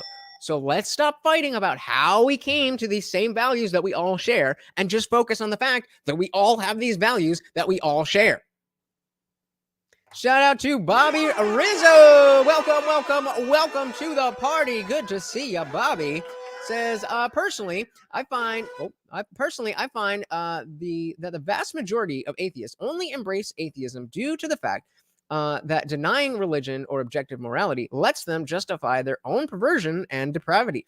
You are not wrong at all, sir. You are not wrong at all. There is a lot of people who they truly don't believe in God, but they you say embrace atheism, and I would say more of embrace hedonism, because atheism is just that. It's just the non-belief. It has no other behavioral whatever attached to it. It's just, do you believe in God? No, or I don't know. And that's atheism, full stop. But yeah, this notion of, okay, once you have answered that question, no, I don't believe in a God. Well, now you have the philosophical grounding to say, well, nothing I do matters, so I can do whatever. But if you do a little bit more work, you very quickly realize that if you do that, we get to where we are today in America. And nobody likes it. Especially them. They're the ones who complain the most. So you're absolutely right. And this is why that despite the fact that these people are not going to come back to God, they're not going to come back to Christianity, they're not going to whatever, they are going to they're going to find something. And if we don't provide that American identity here, you don't need screw the church. We don't believe in any of that. Some people do, and any American can, but we don't believe in that.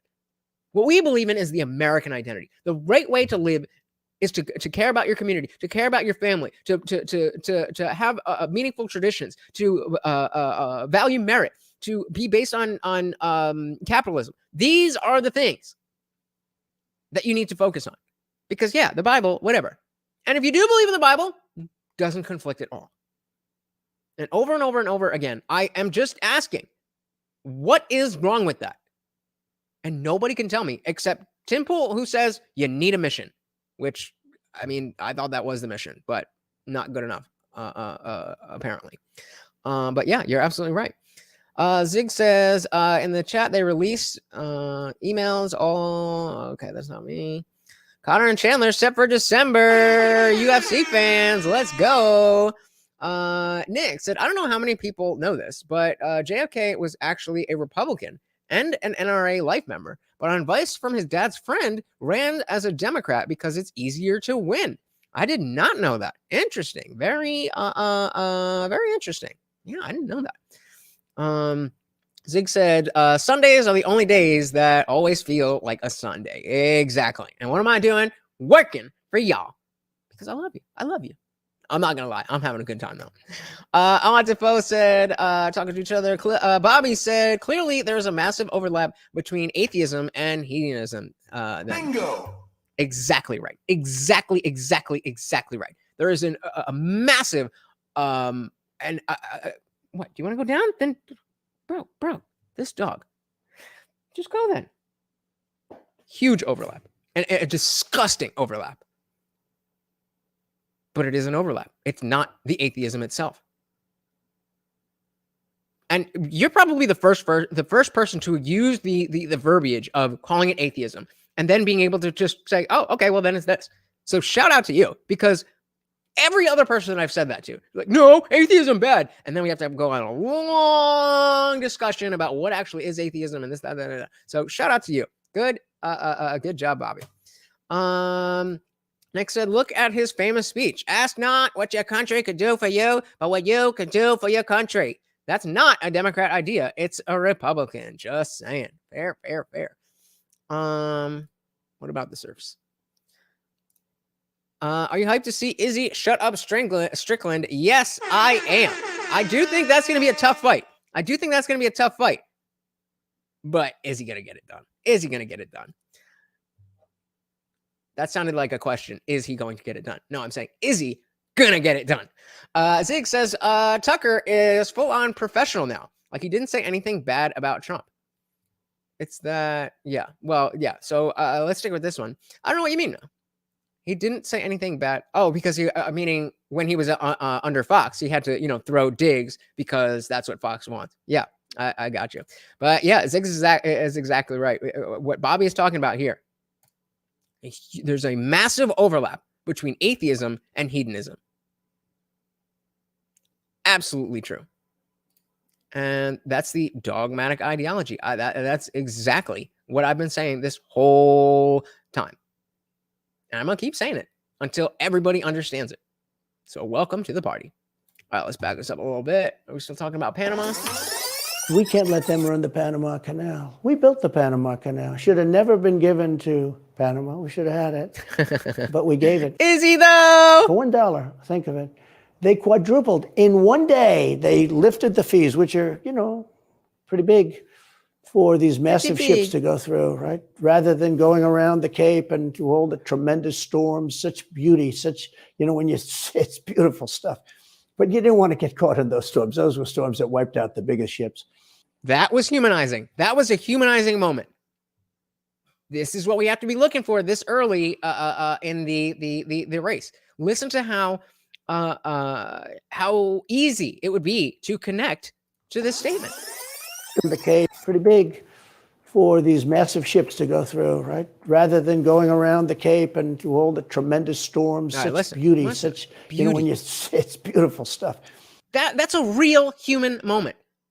If you clip that and show that to a Trump hater, what are they going to say? Something crazy, or like, I don't know. But you didn't want to get caught in those storms. Those were storms that wiped out the biggest ships. And we go through the Panama Canal. We built it. And we gave it away for $1. Think of that. How stupid are we? We have done the stupidest things in this country. And now we have a president that can't put two sentences together, can't speak, can't walk, can't talk. I don't think he gets to the starting gate, but these people do miracles. I mean, he ran out of his basement, and you got away with that one because of COVID, so he sort of got away with it. They cheated on the election. But you have people that are very smart, but they're fascists and they're radical left lunatics, and they're destroying our country with the all-electric cars and the windmills all over the place, which, by the way, don't work. And they're most of them made in China. For the most part, they're made in China. Germany. And made with a ton of fossil fuel type processes, let's say. A little bit for China. But you look at what's happening to our country, even Novo. Yep. This is what they would say, isn't it? That's sad. That's so sad. Like, nature in and of itself is beautiful. I think we can all rally around that idea that there are things in nature that it's just like, whoa, dude, whether it's, whoa, dude, that's cool, or wow, that is awe-inspiring. That is a spiritual experience. All of us fall somewhere in between. But they would find a way. They would find a way. We got to keep fighting, guys. We got to keep fighting. Voter ID. I mean, why don't they want voter ID? There's only one reason they don't want voter ID, because they want to cheat. I mean, who doesn't want, the Democrat convention, the last one, they had voter ID that was this big. It looked like a prison card, this big on their chest. You walked in, they had your picture, your this, your fingerprint. They had everything. The most incredible voter ID I've ever seen. That was to get into the Democrat National Convention. What would so it definitely wouldn't be the baddest motherfucker belt. What would they call the BMF belt if it was Biden and Trump in the main event of 294? Because we ain't kicking Izzy off. But we'll go to the next card. They definitely get in the main event. A new belt, a BMF belt for Trump versus Biden. What does it stand for? What does it? No, it has to be nope. It has to be BMF. Jay already threw it down. It's the BMF, but it's not the baddest motherfucker. What is the BMF belt between Trump and Biden?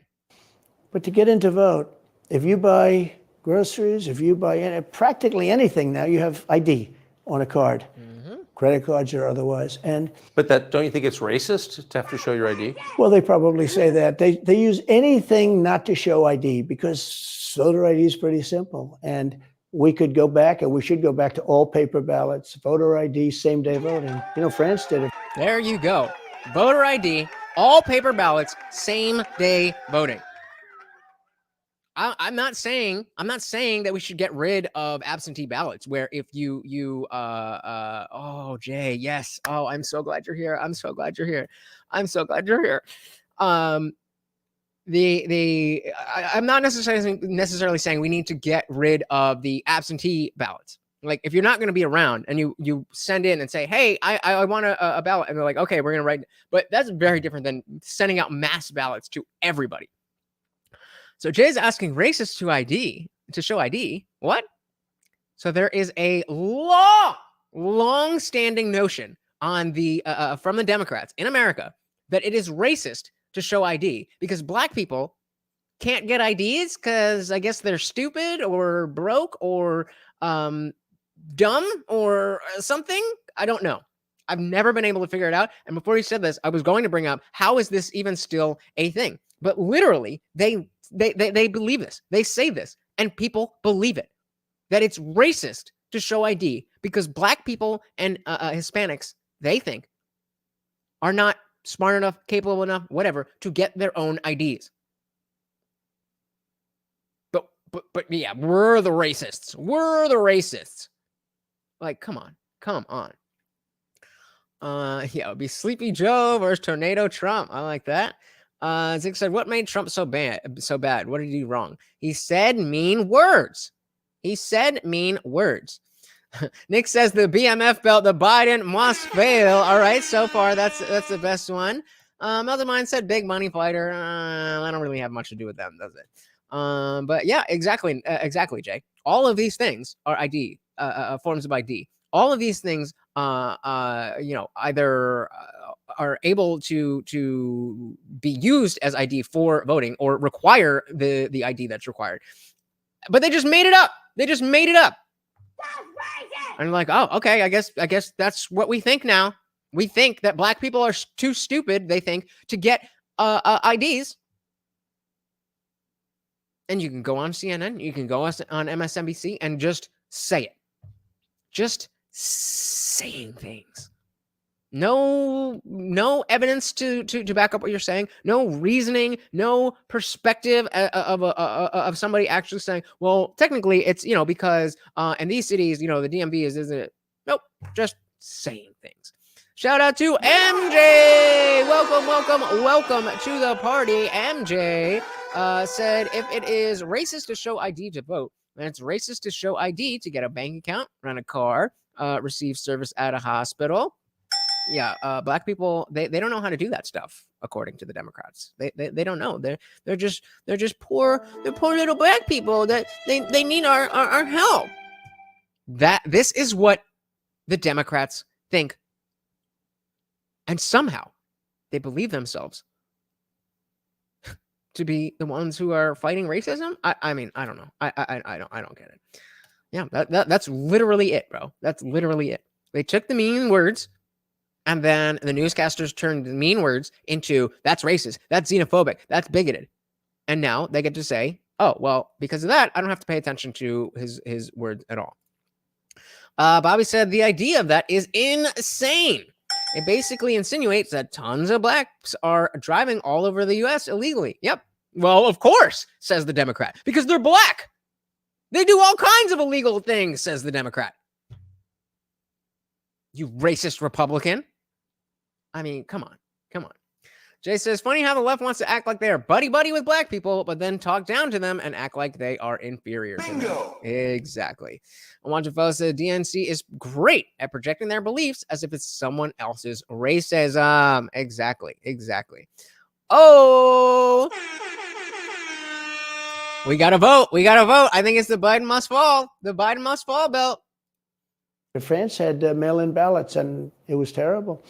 Anytime you have mail-in ballots, you're going to have massive cheating on your elections. Anytime, but not just the presidential election. Anytime you have... Isn't that the whole point of them? Yeah. Oh, yeah, sure. It's their whole point. That's their whole point. They want to cheat. Yeah. They have to cheat because their policies are so bad that if they didn't cheat, they couldn't get elected. Who wants open borders? Who wants high taxes? Who wants high interest rates? I'll tell you a word of advice in future. Make sure that you are very obvious that you're being sarcastic. That's why I'm not pulling your comment up, because somebody down the road, when you actually have a platform, somebody's going to pull that up and not know the context. Be careful. Notice how I said, say the Democrats, and cut up my statement by they say, they think. Who wants to not be able to use a gas stove? Not me. Or have to drive an electric car, which, you have a 4-hour drive, but the car only goes an hour and a half. So you have to charge it. The happiest moment for somebody in an electric car is the first 10 minutes. In other words, you get it charged, and now for 10 minutes. The unhappiest part is the next hour, because you're petrified that you're not going to be found another charger. My God. Amazing. Shut down the entire idea of us all getting EVs with a joke. Did you miss it? I'm happy before. Who wants, or have to drive an electric car, which, you have a 4-hour drive, but the car only goes an hour and a half. So you have to charge it. The happiest moment for somebody in an electric car is the first 10 minutes. In other words, you get it charged, and now for 10 minutes. The unhappiest part is the next hour, because you're petrified that you're not going to be found another charger. People, I'm saying, I'm not knocking electric cars, they're fine. But if people want to buy a gasoline car or a hybrids are pretty good, actually, but they should be allowed to buy. They don't want to do any of this. So right now, California's in a big brownout because their grid is a disaster. The grid all over the country is sort of a disaster, but the grid in California especially. Dennis says Shasta County in California threw out their voting machines. What do they know that we don't? Never going back to same-day voting? Maybe. You said the energy Dems give out is always you're oppressed. You don't know. You don't know. You don't know you are. Well, yeah. That's basically what Oliver Anthony said. They think you don't know, but they want to know what you do. They want to know what you. They want to know what you think. They want to know what you do. They don't think you know, but I know you do. Bobby says going in an electric car, only an electric car system is a joke. Freight transportation alone would make it impossible. Well, exactly. They're not talking about that. They're talking about cars. And despite the fact that there's way more pollution, well, maybe not way more, but a significant amount of pollution that would not be what's the word I'm looking for? Overcome by us all going to electric vehicles, because they would still need the planes, trains, and everything other than the automobiles. Shout out to anybody who is old enough for that movie. Unwanted Foe said, want to know what would fix that electric grid for electric cars? Nuclear, baby. Yes, sir. Yes, sir. If you're just joining us, welcome to the party. Please do me a favor, hit that like and subscribe. Melton My Media said, well, you find a charger and have to sit there for 40 minutes to get a charge. Yeah, who wants to do that? Nothing to break up a good road trip like a charge. Jay Ludi, is it Ludi? I try to stay away from last names. I'm terrible at them, so I apologize. But Jay says, thoughts about Candace Owens? I think she's great. I think she gets a little bit doomerish, and she definitely is only going to say the most, not the most extreme thing, but you definitely know that she has audience capture. I agree with a lot that she says, and you can tell that when she is kind of stepping out of that and like, okay, well, you guys might not like this, but for the most part, she really kind of doesn't just say anything brand new. I don't hear anything brand new from her. I see her kind of reiterating talking points in her own way, which is useful. That's kind of really all that I'm doing, right? I mean, except for my entire message of, the American identity. But aside from that, I like Candace Owens. Bobby says, try getting 18-wheelers through Sierra Nevada, pass in e-truck 18-wheelers. Talk about supply issues. Yeah, I mean, without even, like, the infrastructure logistics alone would cost so much money. So much money.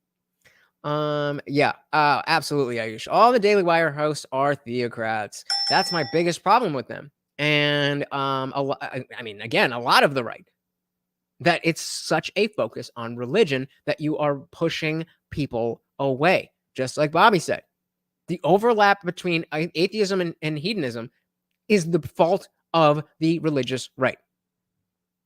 Well, not as much as the people who don't give a shit enough about their own society, but beyond that, M169 said, really enjoying the party, but it's time to go to work. Oh, no, but she'll be listening. Thank you so much for joining us. Very much appreciated. You have a good day at work, M169. Zig said, even if you like Trump, people are afraid to announce it. Yep, don't forget about that silent majority. MJ says, well, you're going to talk about traffic jams on the interstate in the winter. When you want to run a vehicle to stay warm, people need to have more than just electric vehicles. Yeah, I mean, we're just not set up for it yet. We're just not there yet. We likely will get there, where the batteries, you can charge them more easily, and you can keep charged batteries at home, keep an extra charged battery in the car, and it doesn't weigh 7 million pounds. Then we're talking. But the way that it works now, like, yeah, it's cool. Like Trump said, the first 10 minutes, you charge it up and you're awesome. And then it's like, are we going to make it? Are we going to make it? And we don't know. Yet they want to have it a very short period of time. Mm-hmm. That's the thing. A short period of time. Millions and millions of cars going off that grid, essentially. It doesn't work. So plug your car into a grid that's failing. You should be able to buy an electric car. Electric cars could be fun if you drive short distances and you want to have, whatever, and you have plug-ins everywhere you go. They could be fun. But you got to have gasoline cars. You got to have everything. Let people buy everything. Now the new thing is your heating systems in the house. They don't want you to have a modern day heating system. They want you to use a heating system that will cost you at least $10,000 Of course. to buy and won't work very well. Of course. And that's on top of somebody in California, remind me exactly what it was, but there was some kind of order where you couldn't turn your AC above 78 degrees or something like that. Do I have that correct? Like, these things are not going to help. They're not the problem. Like, yeah, they're the cherry. They're not even the cherry on top. They're the sprinkles on top. Why? You know, none of the stuff works as well. One of the things I did with EPA is you have states, many states, most of the states have so much water. You know, it comes out of heaven, right? The water pours down and you have it. It's there. It's got to go wherever it goes, into the oceans, whatever. It's not like a big problem. Now, in some states, they have a problem. You know, you have some desert areas and all, and for that, it's okay. But they have sinks where no water comes out. You turn it on, no water comes out. That's not how that's supposed to work, is it? No water comes out of the shower. No water is allowed to go into the washing machine for your dishes or for your clothing or what. And I avoided all of that. Wait, they have sinks where no water comes out? Sure, you have restrictors. When I say no water, very little water. Okay. You want to. And again, he said no water. They're already, I guarantee you, without looking, somebody somewhere with some level of platform has written an article about how Trump lied about sinks with no water. He thinks that sinks can be a sink with no water. And what did he say? I don't mean no water. I just mean not enough. That's just the way he talks. Ayush says, not having nuclear and solar power before pushing EVs to such an extent is putting the cart before the horse. Yes, they give rebates to get control of your temperature. Yeah, that's some bullish. The water industrial complex. Oh, big water. Yeah, for the thing. Sorry, my mom was still on the EVs, but yeah, that's what we're talking about now. We got big water. We got the water industrial complex. And then again, even if we're talking Republican and Democrat, do you really think Ron DeSantis is going to address this, you know, anytime with any urgency? Probably not, right? Probably not. Maybe. Probably not. Wash your hands, right? Yeah. And you've seen this, and you turn on the sink and it's very little. Or you want to wash your beautiful hair, right? And you stand under the shower. Then the suds never go. The water comes out very slowly. I'm sure you've seen this. It usually takes place in new hotels and new homes. Yeah, you take a drill and take the They have limiter out. Well, you can, but now they make it so you can't do that so easily. They have a restrictor. It's called a restrictor, and it restricts the water from coming out. So I ended all of that, and you have to see these. They let the water come out. You know what people do? They wash their hands like 5 times longer, or in the washing machine, they'll press for their, let's say the dishwasher, they'll press it. Then they'll press it about 7 or 8 times. Yeah. So these low flow toilets. What he's talking about is when you have less there, then you need a certain amount of the resource. So we're talking about water. Then you need a certain amount of water to wash your hands. If you're not getting the flow of water, then you're going to need a lot more water to get your hands clean. Same with your clothes and your dishes. Not the Ron Deep Santis, the Deep Stantis. We're so close. We gotta get a perfect name for him. It's so close. I think I like Tim's DeSwampness, but it's still a little off. Desanctimonious. It rolls off the tongue a little bit easier, but it's kind of a weak insult. We gotta find one. It'll come up. It's Trump. Yeah. They'll end up using more water, and it still won't be very good. I met with the head of Whirlpool. They were practically going out of business during my administration, and they said to me, from Ohio, incredible, great state. I love Ohio. And there you go again. They were really doing badly because people were dumping washing machines all over, mostly from South Korea, but also from China. And he was explaining it's just a terrible situation. I said, let me ask you. Wait, a chat guy says, just got out of the shower, wasn't enough water. Oh, no. Wait. That's coming up. I just got out of the shower. Had to wash the liberal off me. After this little trick was door to door knocking, asking me what my pronouns are. What? I'd be like, get the fuck and out of here. Bye. Why? What? Who could that possibly help? Who could that possibly help? I bet nobody even asked her to do anything. I bet whatever she's doing, she's just doing it because we have to save the country. Like I said, guys, I was one of those people. I wasn't out there like that. But I mean, theoretically, I should have been if I believed it. So maybe that's worse. Maybe at least if she's crazy and thinks that Trump is going to end the world, at least she's doing something about it. Most people think Trump's going to end the world and just sit at home and cry about it. I don't know. Ayush says Vivek gave Robot Ron. Okay. Up there. Robot Ron. Yeah, I like it, but again, it doesn't have the oomph. We'll keep working on it. How's the quality? He says, we're better, but they are good enough quality. But, of course he's going to say that, but, they are better. He said, but they don't allow us. They're dumping these machines. They're cutting us in half. They're killing us. And got him. On top of it, the government won't let us use water in our machines. I mean, he shows me like a quarter of a bottle of water. That's supposed to be washing clothing. And I freed it all up, and I put tariffs on these countries that were selling and the machines coming into the country. Multiply Media said if Ron wins the nominee, his name will be Rob Delection. All right. That's a good one. And we got to wait on that and see if he wins, which he won't. But that's a good one. And that company went from all the washing machine companies. They make washing machines, they make dryers, they make all of the different machines that do this kind of work, including dishwashers. And they went from a disaster area to being just thriving. But can I ask, they love me in that part of Ohio. Well, I bet they do, but why should EPA, no one at EPA was elected by anybody. Yeah. Why do they have the power to decide how much water your washing machine uses? Shouldn't Congress in a democracy get to vote on that? Yes. Yeah, you could say that.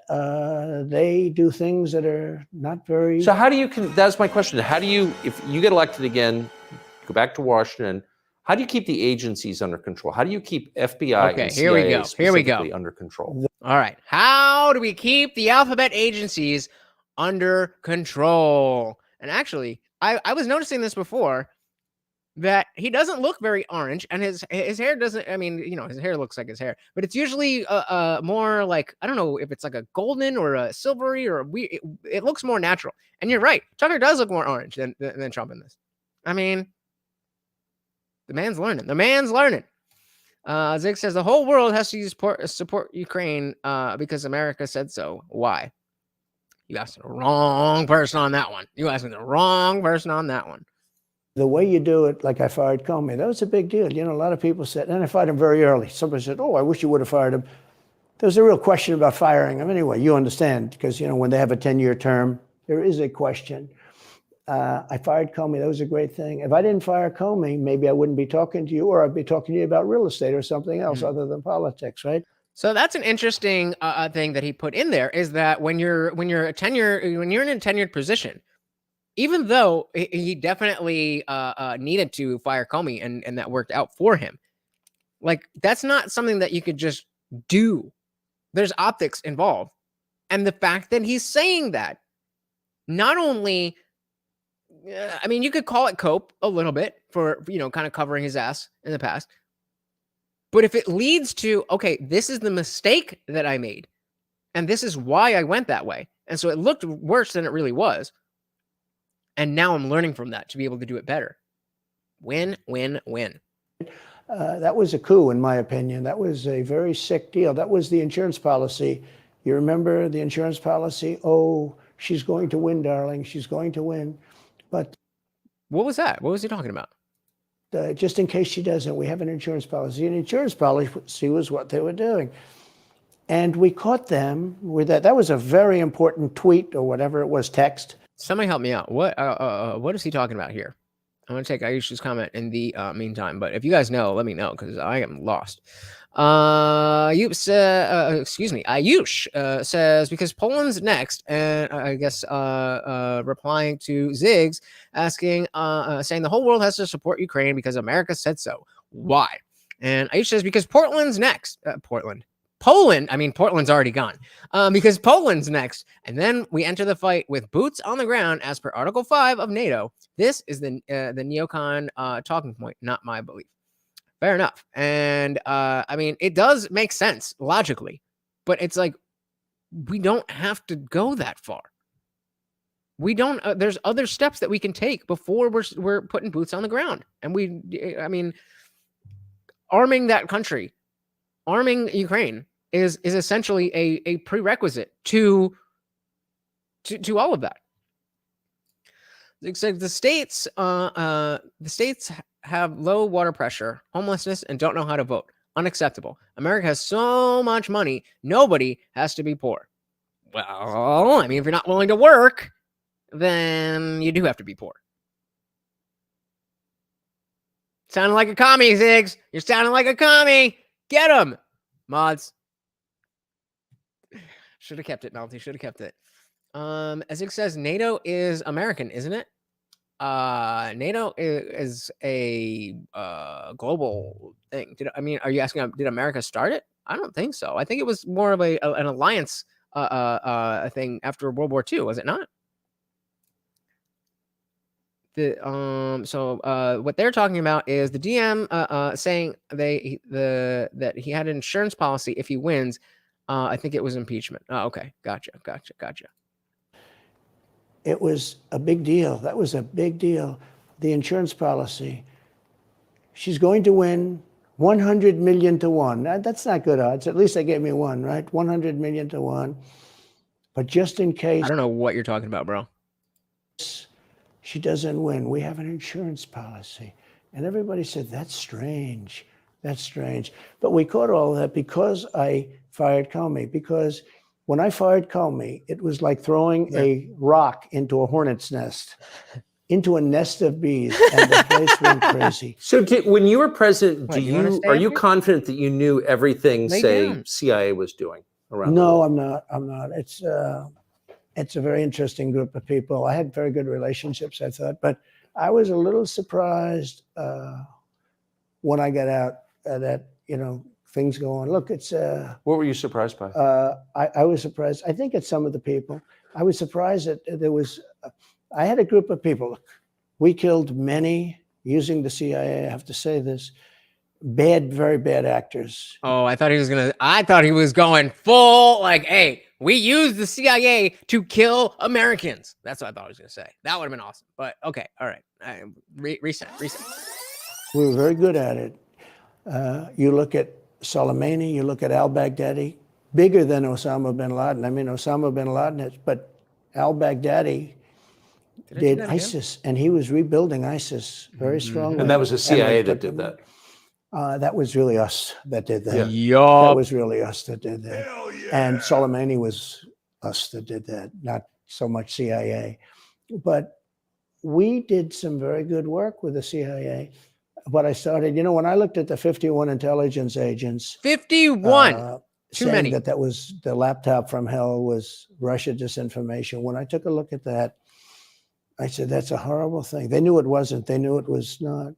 And by the way, you're talking about cheating on the election. McLaughlin and Fabrizio, great pollsters, they said a thing like that plus other things meant anywhere from 10 to 17% of the 10 of the vote would change. So there's people who are talking about how the election wasn't stolen, there was no fraud, there was this other. But if we just take the laptop, Trump wins. And with all the other BS, say there even with all the supposed fraud, even with all the supposed cheating, Trump would have still won if the laptop wasn't blocked or the story wasn't blocked. And people are still denying that. Like, I don't know how, like, your establishments, your institutions are saying that. Now, all of a sudden, you don't believe them? Ayush says exactly. Hence my support to Vivek over Trump, over DeSantis, over RFK. Only folks who are talking about de-escalation. My priority number one. The North Atlantic Treaty of Organization since 1949. I totally get it. I'm totally with you. I just think that even in that context, there is something to be said about the strength. Come on, chair. Where I want it. There's something to be said about the strength of what Trump wants to do. And Trump wants to be America first. He wants to get out of all these places. And I don't think that Vivek would have an easier time. I'm not saying he would necessarily have a harder time, but I don't know that he would have an easier time. And I've seen what Trump can do with the military. And not perfect, but no, there's something to be said about experience. I don't know. It's tough though. It really is tough. Luckily, we don't have to make a decision tomorrow, so we could just watch and continue to update our polling positions. Zig says, "Do you think the Saudis are working? They chilling. Yeah, it's all America." Daniel said, "Isn't it? Oh, ISIL." That's what Obama said. Yeah, I never understood what's the difference. Why was there a back and forth? I mean, ISIS sounds very chilling. Speaking of chilling, it sounds chilling enough, makes enough sense. Easy enough for people to understand. Why confuse it? Maybe because no. We were fighting ISIL, but we gave ISIS a bunch of weapons. All right, don't worry. What else could it be? Nick says, well, we pay in more than everyone else, but I don't think that is what you meant by that. NATO stands for North Atlantic Trading Organization. Isn't it? Yeah, isn't it the North Atlantic Treaty of? All right, making me Google, guys. What does NATO stand for? No, yeah, North Atlantic Treaty Organization. No, I don't want AI, Google. The North Atlantic Treaty Organization. The vote would change. Whatever happened to Mike Pence? You've always been nice to Pence. I've never heard you criticize Pence. You've defended him in public many, many times. He's out there attacking you. What is that? So Mike wants to run for president. You got to understand, in my opinion, Mike Pence had the absolute right to send the votes back to the legislatures. The Democrats and everybody said, you don't have the right. In other words, what I said, is he a human conveyor belt? You mean if he finds fraud in Pennsylvania, in Georgia, in any of these states, Arizona, he has to send them to Mitch McConnell, right? Mm-hmm. That's right, sir. Well, if he finds fraud, he has to? Yes, sir. I said, so he's a conveyor belt. Boom, put him in. I said, I don't agree with that. And we had some lawyers. You don't agree with that? How dare you? You don't agree? Lock him up. Send the cops out and lock him up. Not all. We had some lawyers that said, no, you do have the right to send them back to the legislatures to be rechecked. Because if you looked at what went on in Wisconsin, who, by the way, now agree with me, Wisconsin has been virtually, other than the fact they're not allowed to do anything statutorily, but Wisconsin has been, I mean, what they found is incredible. I mean, we won Wisconsin. But Mike Pence had the right, in my opinion, to send them back. Do you ever talk to him? So this is, that's all I want to hear. That's all I want to hear about 2020. It was a direct question about Mike Pence and what was going on. So fair enough. I'm not going to, like that was the question. But I want him to move on. I want him to say, yeah, all this stuff was going on, but I'm not concerned about that anymore. They got one over on me, and I'm not in the White House. So it is what it is. I'm focused on 24. Let's see. To him now? No, I haven't spoken to him in a long time. I was very disappointed in him. I didn't want to do what Thomas Jefferson did. Thomas Jefferson, it was Georgia. Speaking of Thomas Jefferson, did we all see the clip of what's his face, Al Sharpton, be like, can you imagine if Thomas Jefferson tried to take over the government? Yeah, actually, I can. I learned about it in 4th grade. And it was, hear ye, hear ye, the great state of Georgia is not capable or allowed to tabulate their votes. And Thomas Jefferson, who was the vice president, said, is Georgia sure that they cannot tabulate their votes? Georgia is sure. He didn't send them back and have them redo it. He said, we will keep the votes of the great state of Georgia for Thomas Jefferson and his president. I didn't ask him for that. Could have done that too, but I didn't. A little bit of a history lesson. So so I'm going to drop the link in a little bit because we're almost done here. I do want to hear from you guys. If I'm going to run that back, actually I'm not, but if you know, then if you do come up, talk to me about that a little bit, because again, I don't know my history that well, and I'd be interested to learn more. I thought that would be turmoil. I asked him to send him back to his legislature, to the legislatures, in Wisconsin, let's say. But why didn't he? I mean, you'd worked together for 4 years. You're the president. He's VP. You say you're aligned on everything. I think he got very bad advice. I really do. Now, let me tell you what happened. I sat there with a few people. I think his lawyer was in the room too. His lawyer was very much against it. There were other lawyers that felt you could do it. It was one of those things. I think you could have done it. I think you can always do something if you see fraud or if you see problems, but it's very. Okay, so that's what we were talking about before. Thank you, Dennis. Says it's demoted FBI agent Peter Strzok's insurance policy text message to fellow agent and FBI lover agent Lisa Page during the 2016 election. Thank you, sir. Very interesting. So, after the election was over, the RINOs got together with the Democrats, and they redid the election, so you couldn't do it anymore. So then I called the people. I said, so in other words, you're saying I was right. You could do it. Yes, you could. Yup. Do it. In other words, they took the Voting Act and they redid it so the vice president no longer has the power to do what I said he could do. I'm getting kind of bored. Bro. We were cracking up at the beginning of this. I'm getting bored. I just don't care about 2020 anymore. It's already 2023. I don't care. M169 says what Dennis said. The insurance policy was to allege that Trump colluded with Russia to affect the outcome, and we all know that was true, right? So when that happened, I said, "Wow!" And you'd look some of these Democrats in the eye and they'd say, he has absolutely no right to do it. And immediately after the election, they met RINOs, could name them all, and Democrats. Do it. And they name them all. Approved legislation that takes away the right of the vice president to do it. So I said, so you're saying I was right. The vice president did have the right to do it. And they said, yes, he did. So if you're saying they stole it from you last time, why wouldn't they do the same this time? Oh, well, good question. All right. Not only a good question in terms of the answer to that question, but how is he going to handle answering this question? I love it. We're back in it. So if you're saying they stole it from you last time, why wouldn't they do the same this time? Oh, well, they'll try. They're going to be trying, yeah. And not only me, Look.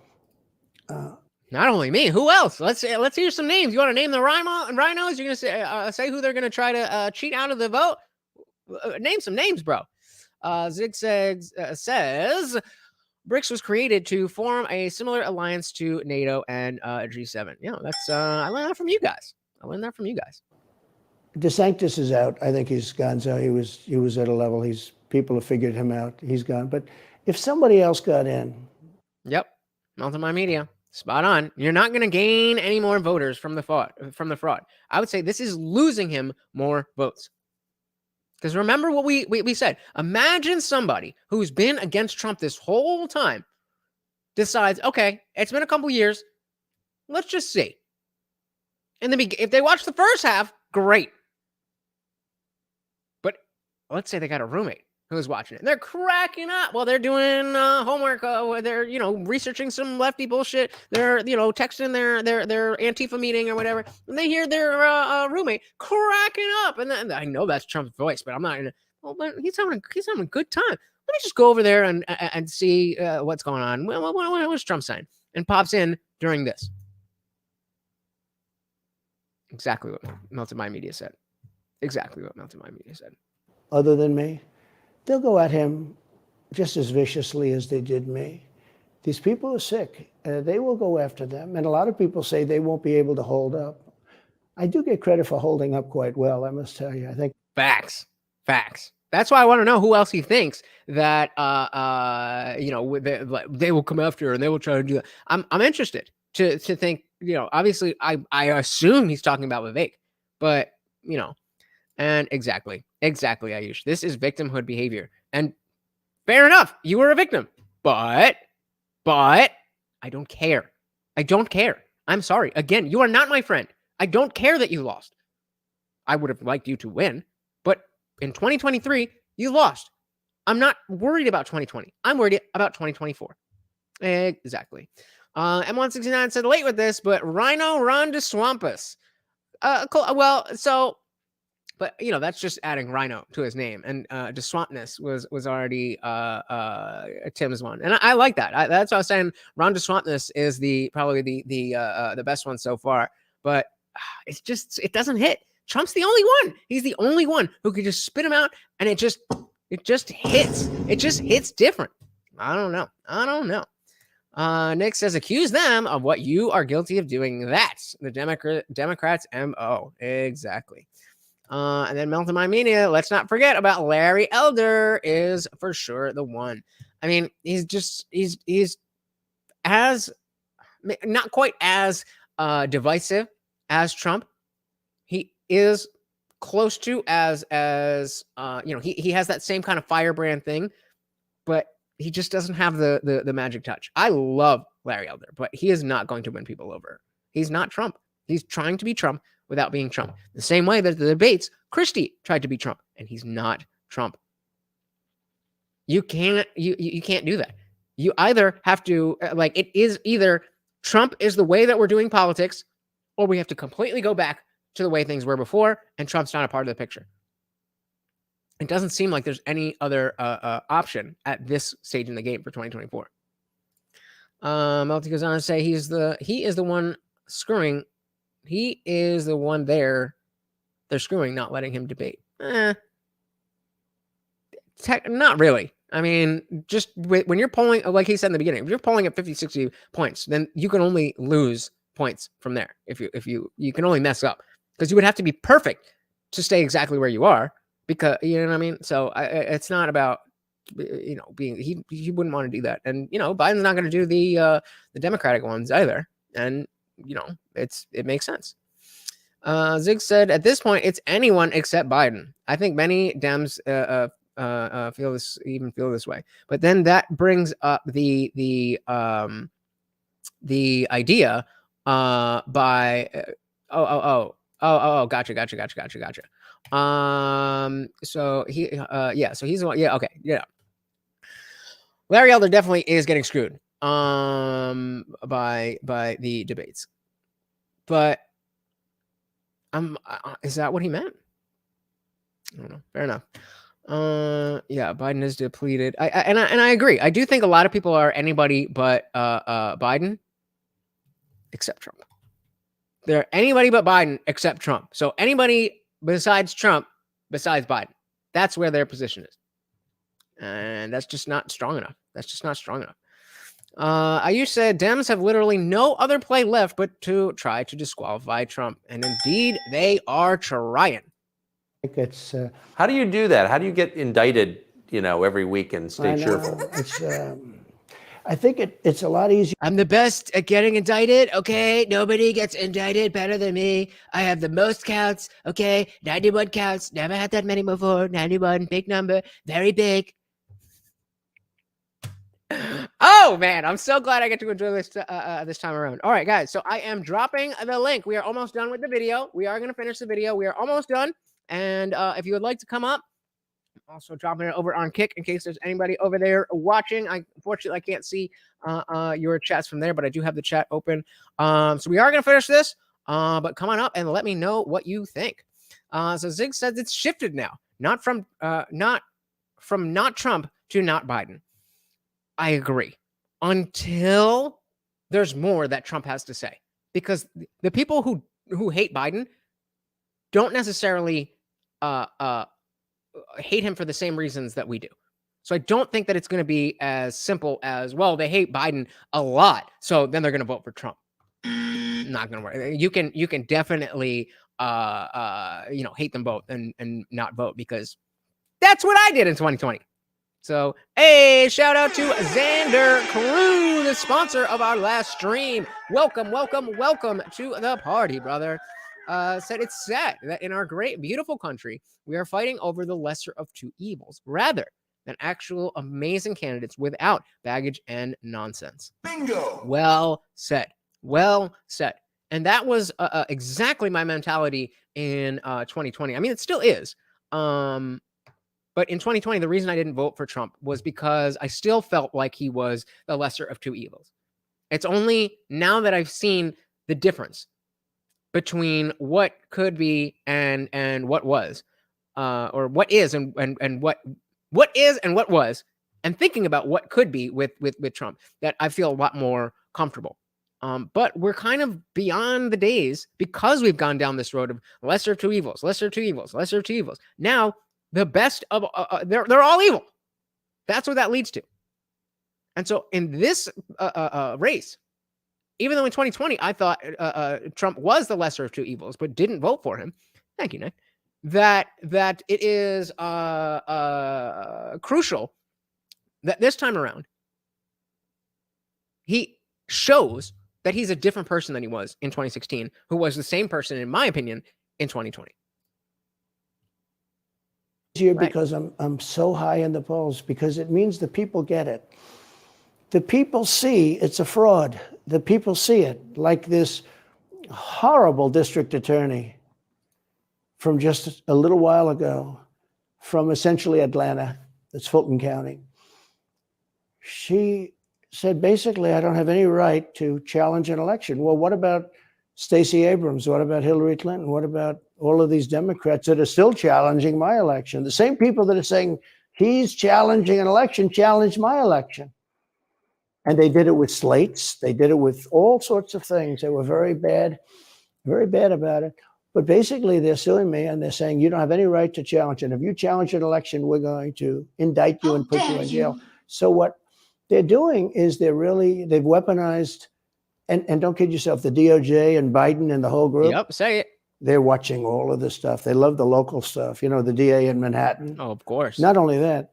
No, watching it. They orchestrated it. What do you mean they're watching it? They might know what's going on here. Bruh, they orchestrated the whole thing. They put one of the DOJ top people into the Manhattan DA's office to run things. They don't even have a case against me. It's not even a case. Everyone says, even the Democrats say, you can't bring these cases. You have no case. The attorney general or the district attorney, Fannie Willis. Fannie Willis? What? That can't be a serious name. You can't be in politics with a name like Fannie Willis. Fannie Willis. All right. Atlanta, she's getting killed. Basically, she's saying Trump doesn't have the right to Fannie kick. To criticize an election. But you've been around long enough now. You've seen many elections criticized. I mean, Hillary Clinton goes crazy. Every time she talks, she says, he's not the president. Jimmy Carter said, he's not the president. Well, I am the president. Hillary Clinton called me, by the way, 3:02 in the morning to congratulate me the night of the election. Right. Fanny is another word for butt or booty or asshole. Did her voice crack? Well, her voice was it's very different, I will say. I won't get into that. But what do you mean? Her voice was very different. Don't forget, they were all celebrating at 5 o'clock in the afternoon. And I came home and I said, I think we won. I felt we won because the rallies are so big. We'd go to Wisconsin and we'd go to Georgia. We'd go to different states, and Michigan, we'd have rallies in Pennsylvania. We had 58,000 I think he's talking back 2016 now, not 2020. people in Butler. And I said, how are we losing this? How do you have a rally where you have from 50 to 100,000 people, many of them, I did 7 a day for a couple of days. That's a lot. That's a lot. These are big rallies too. And I didn't hold back. I didn't say, let's make them let's do. Yeah, like killing people in plane crashes because they know too much. Abbreviations, right? But they challenged the stuff. Yeah. Hillary called me up and conceded. Now the word is that Obama said you have to do that, but she called up. I don't want to. I don't want to. Totally conceded. But now every time you see her on television, she's saying like, well, she's challenging the election. Do you think so? That would mean that she should be indicted, but that would mean also that Stacey Abrams in Georgia should be indicted because she still thinks she won the. All right. So if this next question is about the past, then I'm done because I don't care. We got some awesome people backstage. I don't care about the past anymore. I don't care. I want to hear about the future. Election for governor. She still thinks that. She's never recanted. And do you think Stacey Abrams will be indicted for that? No, of course not. She won't be. The Democrats don't get indicted. But of course not. Give a big Cenk, what's his name? Cenk Uygur. Of course not. Things like that. They don't get impeached.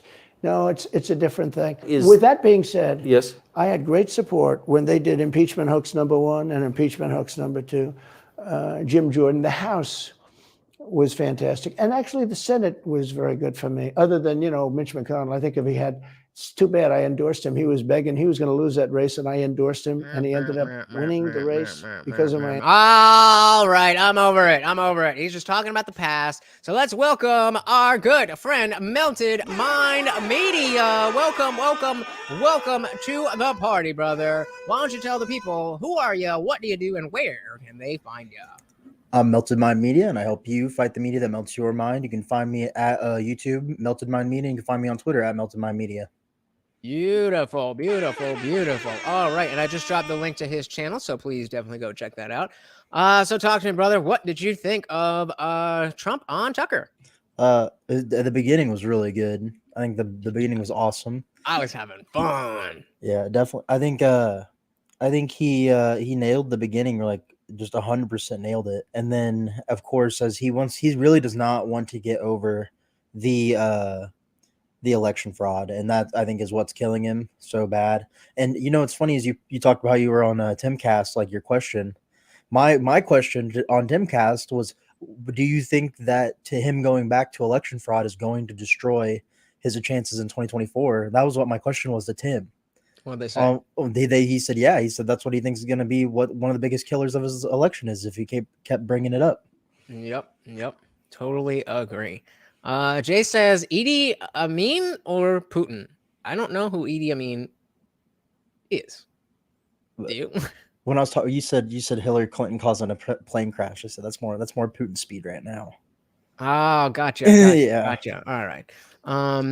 I mean, I like the Surfs TV or like the Surfs, like whatever that's based on. I know that's something in history. I mean, I would. Do they have anything important that we would care about? Isn't the Surfs like based off like serfdom, like being a serf and like a royal, like you be like being a peasant? Yeah. So I'm not. So like Surfs TV, like Lance from Surfs TV. I mean, I did talk about him when he was on the Culture War. Like, yeah, when there's something that's going on, I'm going to talk about it. But I'm not just going to talk about somebody just for the sake of talking to them. But so yeah, I mean, a lot of that second half of the discussion was focused on the past. What do you think about the notion of the MAGA base loving that kind of stuff? And how that affects stuff. People dwell on the past way too much, and like it's gonna it's you can see it with everyone. I think it's weird because it's on the right. It's a boomer mentality to go back to the past and think of the past on stuff, but then like on the left side, it's a real zoomer mentality of like, oh, the reparations for the what happened in the past. Like both sides have it so bad of going back to like. It's good to look back in the past and fix mistakes, but you cannot go back to the past and fix what happened in the past. Like, it's not going to fix that, especially when you're this far into the future of what happened. Well said. Well said. So how does that, and Ziggs, I see you back there, but we don't have any, you're not connected. I guess you're working on that, but we do prefer camming up if possible. So when we play this in our minds next to the GOP debate, what are your thoughts? I would say, well, obviously Trump. If you were to scale like who won the debate, it'd go Trump and then Vivek, and then probably Ron DeSantis or like Nikki Haley. Like, I think the only reason why Nikki Haley even would win is because she talked so much and no one even countered her ever or even tried to throw shade at her, besides when Vivek was getting shade thrown at him. I'm wondering if, because we know that more people watched the Trump thing live than the debates. Again, I'm come back to this idea of the people who were maybe not never Trumpers, but people who didn't like Trump and have had a little bit of time away. How do you think those people are going to come to the whatever conclusion from all of this? Like they've seen, okay, Trump did that, okay, the rest of them did this. I'm kind of not really and in anyone's camp yet. Where do you think those people who are standing back and not riding for anybody yet, where would they stand after watching this? I think it just depends, like what type of, if you were say if you're more like a person that sees confidence as like a good quality in somebody, you would say like, oh, Trump looks real confident here. He doesn't even need to go on this debate stage and argue his points. He can go be on a show that's going to get way more viewers. More people are trying to watch him, so it may look more important to somebody. But if you're more of like someone that might be on like thinks like you don't see confidence as like maybe not as like a negative, but like you just see it as like it could be a like, or he could just look like a douche, like, oh, he doesn't want to be a part of the debates and he doesn't want to give these people a chance to to counter his points, but he thinks he's better than them. Exactly, yeah, he is. Yeah. I mean, it seems like it's pretty straightforward that, like, as long as we are following the trends that are going on, then everybody seems to be playing their role, and it seems like Trump is the clear front runner, that Vivek is the clear VP pick. If whether he wants it is another issue, and then maybe Nikki Haley and Mike Pence or Chris Christie deserve to be on stage, if not if they're going to snub Larry Elder. And it just seems like nobody really is going to change that order. What can anybody do out of those five? Can any of them do anything to change their position? Well, I think during the debates, I think Vivek and Ron tied on the, what is it, the real clear polls, or what's the penny stock betting website? Oh, the Predict It. Oh, yeah, I meant to blow that up when we were doing that show. Yeah. Actually, let's do that now. Yeah, but I'm pretty sure Vivek and Ron, because Vivek was over Ron before it, and then I think they came back and tied. But I think that was because people were moving some of their votes maybe from Trump or from Vivek to Nikki Haley and Chris Christie, and I think that was just because of how much talking time that they had, because I'm pretty sure it went like Nikki Haley and then oh my gosh, it was Mike Pence and then Chris Christie, or Vivek and then Chris Christie. Yeah, there was also what's his face? Glenn Youngkin in there, who's still actually, if we take a look here, so this is, if you're not familiar, predictit.com. So it basically works like a combination between like a sports betting site. Like, who do you think is going to win? So this is for who will win the 2024 Republican nomination. It's kind of like penny stocks. Like you put up like 64 cents, like to say you think Trump's going to win. So you get that bet, and then whatever you're going to, if you get it right, you'll get the money for the payout. So as it goes up, you're going to get more money if you buy it now as the stock goes up.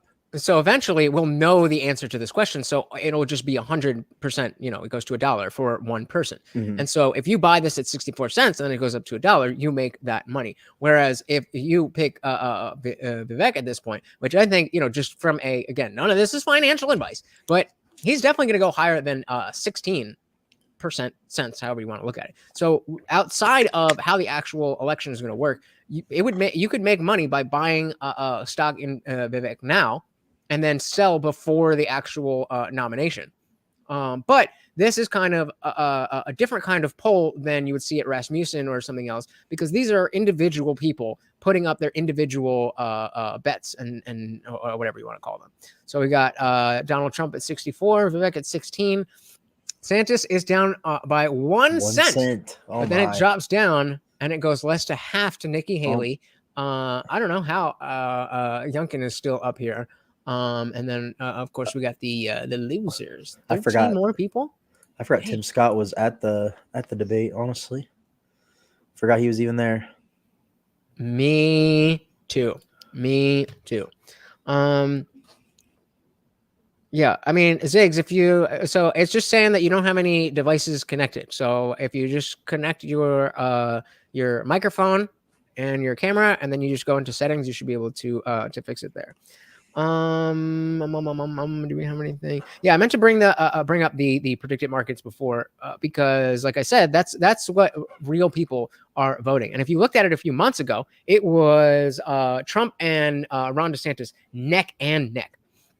And clearly, that's changed by a lot. Yeah.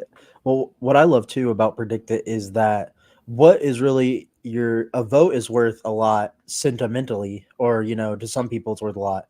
But in a value sense, your vote is not worth any money. Right. It's worth to these but then that gets into legal problems. But when you legally can bet your money and you can bet it on somebody, I feel like this just is more realistic when people are going to actually put hard cash down on this. Like when you bet, when you go to and vote, we might think, Trump might have a better chance of winning, but we really like Vivek. So we're going to put our vote in for Vivek because we like Vivek. Yeah. And people might do that. But if me and you are oh, who's going to win? We ain't going to be oh, I'm putting money down on Vivek for winning. That'd be just stupid. We like Vivek, but. Shout out to how should I do this? Shout out to Atticus27 over on Kick. Said this is live. Indeed, it is. Welcome to the party. Good to see ya. We are just watching Trump on Tucker. And what did you, if you saw it, what did you think of it? Welcome to the party. So where do you think, I was kind of saying, I don't really see how many people, Atticus, if you want to come up, I'm also, drop the link here for you. You can come on up and, chat with us.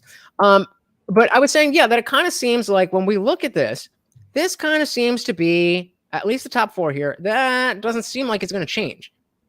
And I don't know how it would.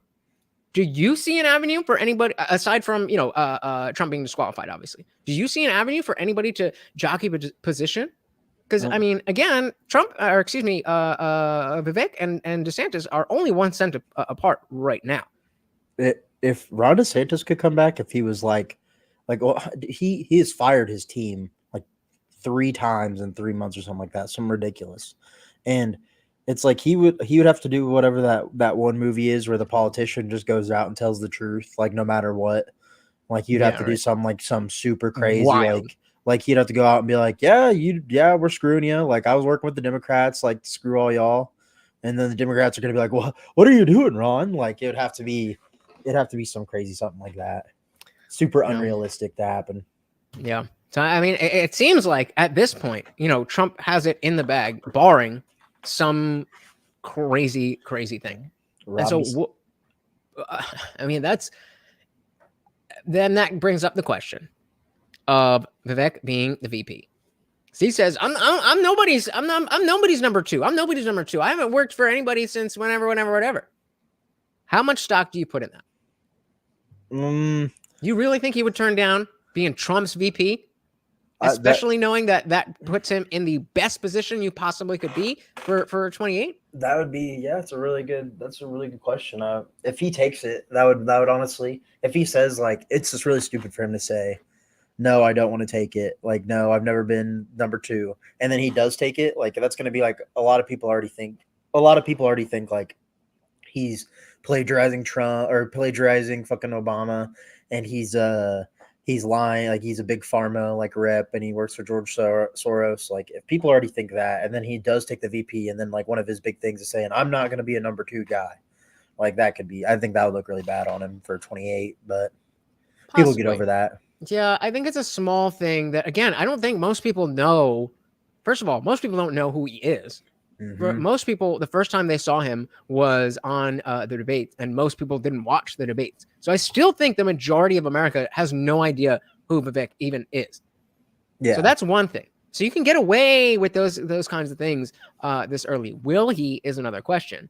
Excuse me. Ayush says Ron can go the distance as he'll not run out of support from the super PAC.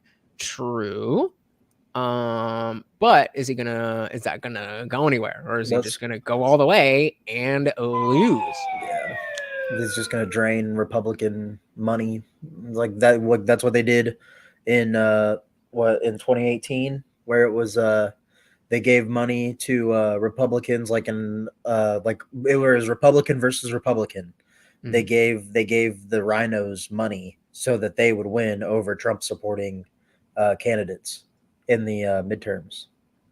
Right. And I mean, it's a tough question, but it's just a matter of asking it so that we are aware of it, so that in the future, if something gives us that answer, boom, we've already thought about it. Amonte Foe said the Trump trial needs to be televised to bring to light any anti-Trump fuckery during it. I mean, yeah, but they ain't gonna do that. I don't think they record federal trials. Yeah, no, only state stuff. That's why the Maxwell trial was not televised. Ayush said, I don't think he'll go in there as VP, nor will Trump take him. Interesting. I think Trump's the only one that, Vivek is the only one that Trump's been speaking highly of. Yeah, so, I don't know about that. Well, I was thinking when we were talking about like who is Trump talking about with other Republicans that they're screwing over, that RINOs are screwing over, and I was talking about Larry Elder. Like, I think, imagine Larry Elder as a vice president, and then you can't be like, Trump's racist. It's like, I got a black VP, bro. Like, what? They still will, but they're just gonna say they're gonna call him Uncle Elder. Yeah, right. And I that's a good point. That's a good point. I don't know. Yeah. And as an Indian, you already know that being Indian is not enough of a race card to. No, it's not enough. Nope. I've tried it, and I still get called racist all the time. Interesting. So, I mean, that's really, I think that really is where we're sitting, is that, we were looking at Ron DeSantis coming out the gate or before we were looking at him as the clear front runner, that he would have to tangle with Trump, but he could probably do it. And he could probably bring in a lot of people who voted for Trump because he was the only one. But now we have a more presidential guy. Then he dropped the ball right out the gate. Then Vivek came up and shot up at like a something, and to superstardom, and he seems to be continuing that momentum. Yeah, Larry Elder being on that stage really would have changed my thoughts here. Mm-hmm. But again, going back to the idea that people still don't know who Vivek is. So let's all right, one last poll. Well, who's more likely to be VP? Aziz says Trump can't have someone outshining him in the room. He needs a pencil pusher. You see, he got a pencil pusher in Mike Pence, and look what happened when he needed Mike Pence to fall in line. He didn't. He went and pushed pencils for the guy that he's been pushing pencils for since he was the governor of Indiana. Good point. And this whole Trump's revenge thing is about learning from the mistakes of 2016. the VP is not going to ever outshine the president. Like, unless the president dies, it's not going to happen. And then it's not like Trump's going to have another election to go after this one. After this one, Donald Trump's just going to he's going to just be a talking point of the past after this. Like, there's not going to be a chance for him. It's all going to be down to Vivek and Ron DeSantis after this, and whoever else comes up, maybe Larry Elder. It's going to be up to these guys. So if he picks a VP there, he's given them the push. He's given them the rub, like, off for when they go to run. Yeah. So you were saying the same thing about the pencil pusher, but Carrie Lake. I think, yeah. I mean, I wouldn't be mad at it, but I don't know. Outshine. Like, she is like one of those people that would definitely try to outshine Trump. I feel like everything she does kind of gets a little overboard. Her and MTG. Definitely MTG. She is not. No. But I mean, again, if we're thinking of, let's just throw Carrie Lake in there. Carrie Lake, Larry Elder, and Vivek Ramaswamy. They're all big personalities.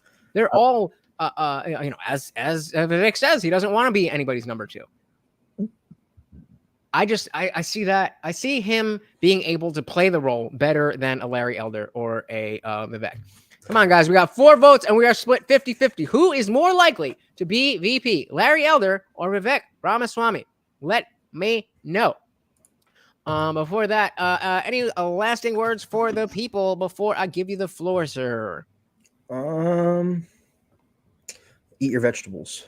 Eat your vegetables. All right. If they missed it, tell them, who are you? What do you do? And where can they find you? Melted Mind Media, where we help you fight the media that melts your mind. Find me on Twitter at Melted Mind Media and YouTube, Melted Mind Media. Beautiful. Thank you so much, buddy. Thanks for coming up. You have a good one. You too, bud. Peace. All right. So, I mean, we made it all the way through. All right. Who's more likely to be a VP? We got 67% up for Larry Elder. Oh, now 60-40. Get your votes in. Ayush says Vivek's pitch is he's an outsider. If he's VP, he won't be. Okay, fair enough. But to play devil's advocate, doesn't that kind of knock down the idea? Like, he's still the link's still there, Ziggs, if you want to hit it. If the idea is that, he doesn't have any experience, he doesn't not become an outsider in mentality from 4 years of being Trump's president, specifically Trump's vice president. And then that kind of stamps out the idea that, you don't have any experience. It's like, well, I didn't, but then I was the vice fucking president. So that one can go either way. Nick says, you Indians are too American. You assimilate and become successful. Look how many medical specialists are of Indian ancestry. Shout out to Papa Lunch. What is good? Welcome, Alexander Olson. Welcome to the party. So I think Vivek is a stronger president candidate, and I believe him when he says he'll be less useful as a VP than a civilian. That's a good point. That is a good point, because I've been kind of trying to weigh this notion of, I don't want to be anybody's number two in and of itself. But when you pair it with the fact that he does say, and I have heard him say, that he is he can be more useful as a VP than civilian, that does make sense. But again, we have to ask ourselves, is that the case? Like, despite the fact that that's true, does he not still want to eventually be the president? And he can do more as the president than a civilian, clearly, as he is running. And so if all that takes is 4 years, theoretically, possibly less, under Trump, I think he's smart enough to really see. I mean, it's not like he just had everything handed to him. I mean, he went through school. He went through, he worked his way up to in things. I'm not saying he had the hardest life or anything, but I kind of see that as a little bit of a line. This idea of him being more useful as a civilian than a VP does make a lot of sense, but that sounds more like a line Both of them. They just sound like they're rhetorical things to make it seem like, no, I'm focused on being the president. I'm not even thinking about what's going to happen. No, I believe in this, and that's what we're focusing on. I think it's a good way for him to avoid the topic more than anything else. There may be truth to the statements that he won't be anybody's number two, that he's going to be more useful as a civilian. Those may have truth to them, but I think the reason that he's saying them is more than anything else is a way to dance around that conversation. Melting Mind Media says Trump is still seen as an outsider, and he was the president. Exactly. It's the quid pro quo that goes around. Indeed, it does. All right. So with 11 votes, we say at 55%, Larry Elder would be a better VP than Vivek. I don't know that I agree. I think I would have split that vote there and gone with Vivek, but I'm also biased there. So take that for what you will. Ayush said, it's the same anti-government bone that has to go the distance. He admits he'll not have the same vigor the longer he's inside. True, but I don't think that negates what I was just saying about what Alexander was saying. So, I mean, clearly, we're not going to have any answers. Nobody here has a crystal ball. But we want to be on top of these things. We want to have these lines of thought open so that when a thing, it's pinned to the top of the thing, buddy. When something does happen that does change the context of whatever, then we'll have all of this information kind of at the forefront of our minds. Remember, hey, just last week we talked about this. Hey, last week that happened. Last month this guy said that. And keeping on top of it is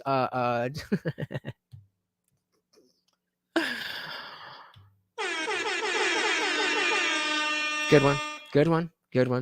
Of all the times that I've said nobody has a crystal ball, and nobody said this. Good one. Alexander says, I agree with you as well. He has to sell himself as running for the job he wants. Bingo. Yep. Nick says, if I find myself in the ER seeing an Indian doctor, it's comforting. Is it racist to think highly of a group that you aren't part of? Not sure these days. I don't care. Honestly, maybe. Who cares? If you're comfortable with what you see, then happy for you. I'm not going to play their games. This is what they want your mind thinking about. When we're thinking about who is going to be the goddamn leader of the free world. See what they're doing to you, Nick? They're messing with your mind. You just feel comfortable about what you feel comfortable about. That's it. End of story. Amanjan Post said to Ayush, that's part of why I believe politics are something you shouldn't make a career in. The longer you're there, the easier it is to go along for the money. That's why I say I don't judge these politicians in the same light that I would judge you guys. I would judge my family. I would judge my friends. I would judge anybody else because they're not those kind of people. They're not filling that role in my life. And so what I'm judging them on is their capability and degree of dishonesty, because they're all dishonest, but they're to different levels, to who's going to be the best person for this job, who's going to be the best person for this country. It's just that simple. Segs, I see you back there, but again, device is not connected, so I don't have anything to pull you up. But we are, I got some stuff to do, but I am going to head over to the Discord server. After that, you guys feel free to go and have an after party. That's right. The party never ends in the Discord server. That's right. We party 24/7. We're in there hanging out. And after every single scheduled Monday, Wednesday, Friday live stream at 8 p.m. Eastern, we go in there for an after party where you're not stuck behind the keyboard. You are actually on screen with me and everybody else. You can cam up if you want to. There, I don't care. Here, I care more. But there, if you just want to be a picture and a voice, that is totally fine as well. Either way, I really, really, really do appreciate you guys. Thank you so much for hanging out. Let's give a big shout out to Unwanted Foe for sponsoring the stream. Let's also give a big shout out to the man who never comes by without dropping a little blessing, Dan Jensen. I know that it is It's all too easy to just, watch free content for free. And I don't blame anybody who can't or doesn't want to contribute. But the fact is, we cannot, streamers, YouTubers in general, we cannot do this without you. So those of you who are willing to part with your hard-earned money, it matters so much. You have no idea how much work goes into all of this. It's not, try it. No, you're not going to, are you? Exactly. Even putting your face out there is enough. There's a lot. And so when you guys send me a little, it doesn't matter if it's 99 cents. It doesn't matter if it's $5. It doesn't matter it doesn't matter what it is. It shows me that you enjoy what I'm doing and that I should keep going. And I appreciate that to no end. Oh, did we get him? We got him. Hey, all right. Welcome to the stream, Ziggs. Coming in at the last minute. Welcome. Oh, we got no sound. I'm trying unplug or plug or something. Yeah, can't hear you. Nah. Nothing. Sorry, brother. We tried. I appreciate it though. We know you always have bomb ass takes though. I do appreciate it. We'll take a look at that in Discord and we'll get it fixed for next time and make sure to get you up here, brother. Thank you so much for trying. I do appreciate it. Again, I do appreciate it. At least Six has a face, right? We know. Yes, I am just as disappointed as well. I love hearing from you guys, and that's why I wanted to build this community. That's exactly why. And the fact that you guys are here, like that little old me, will this all into existence. I love it. So thank you guys. And yeah, I'm sorry. Whoever's going into Discord right away, Ziggs, why don't you head into the video chat room and they will help you figure that out. So maybe by the time I get there, we can all chill. But thank you again, guys. I really do appreciate it. If you are new, please hit that subscribe button. And either way, that like button does amazing wonders. Not as much as that share button, though. Either way, thank you so much for hanging out. Once again, I have been your host, Lutch, aka the Indian Jesus, here to resurrect the second coming of common sense. Until next time, guys, I am out of here. Peace.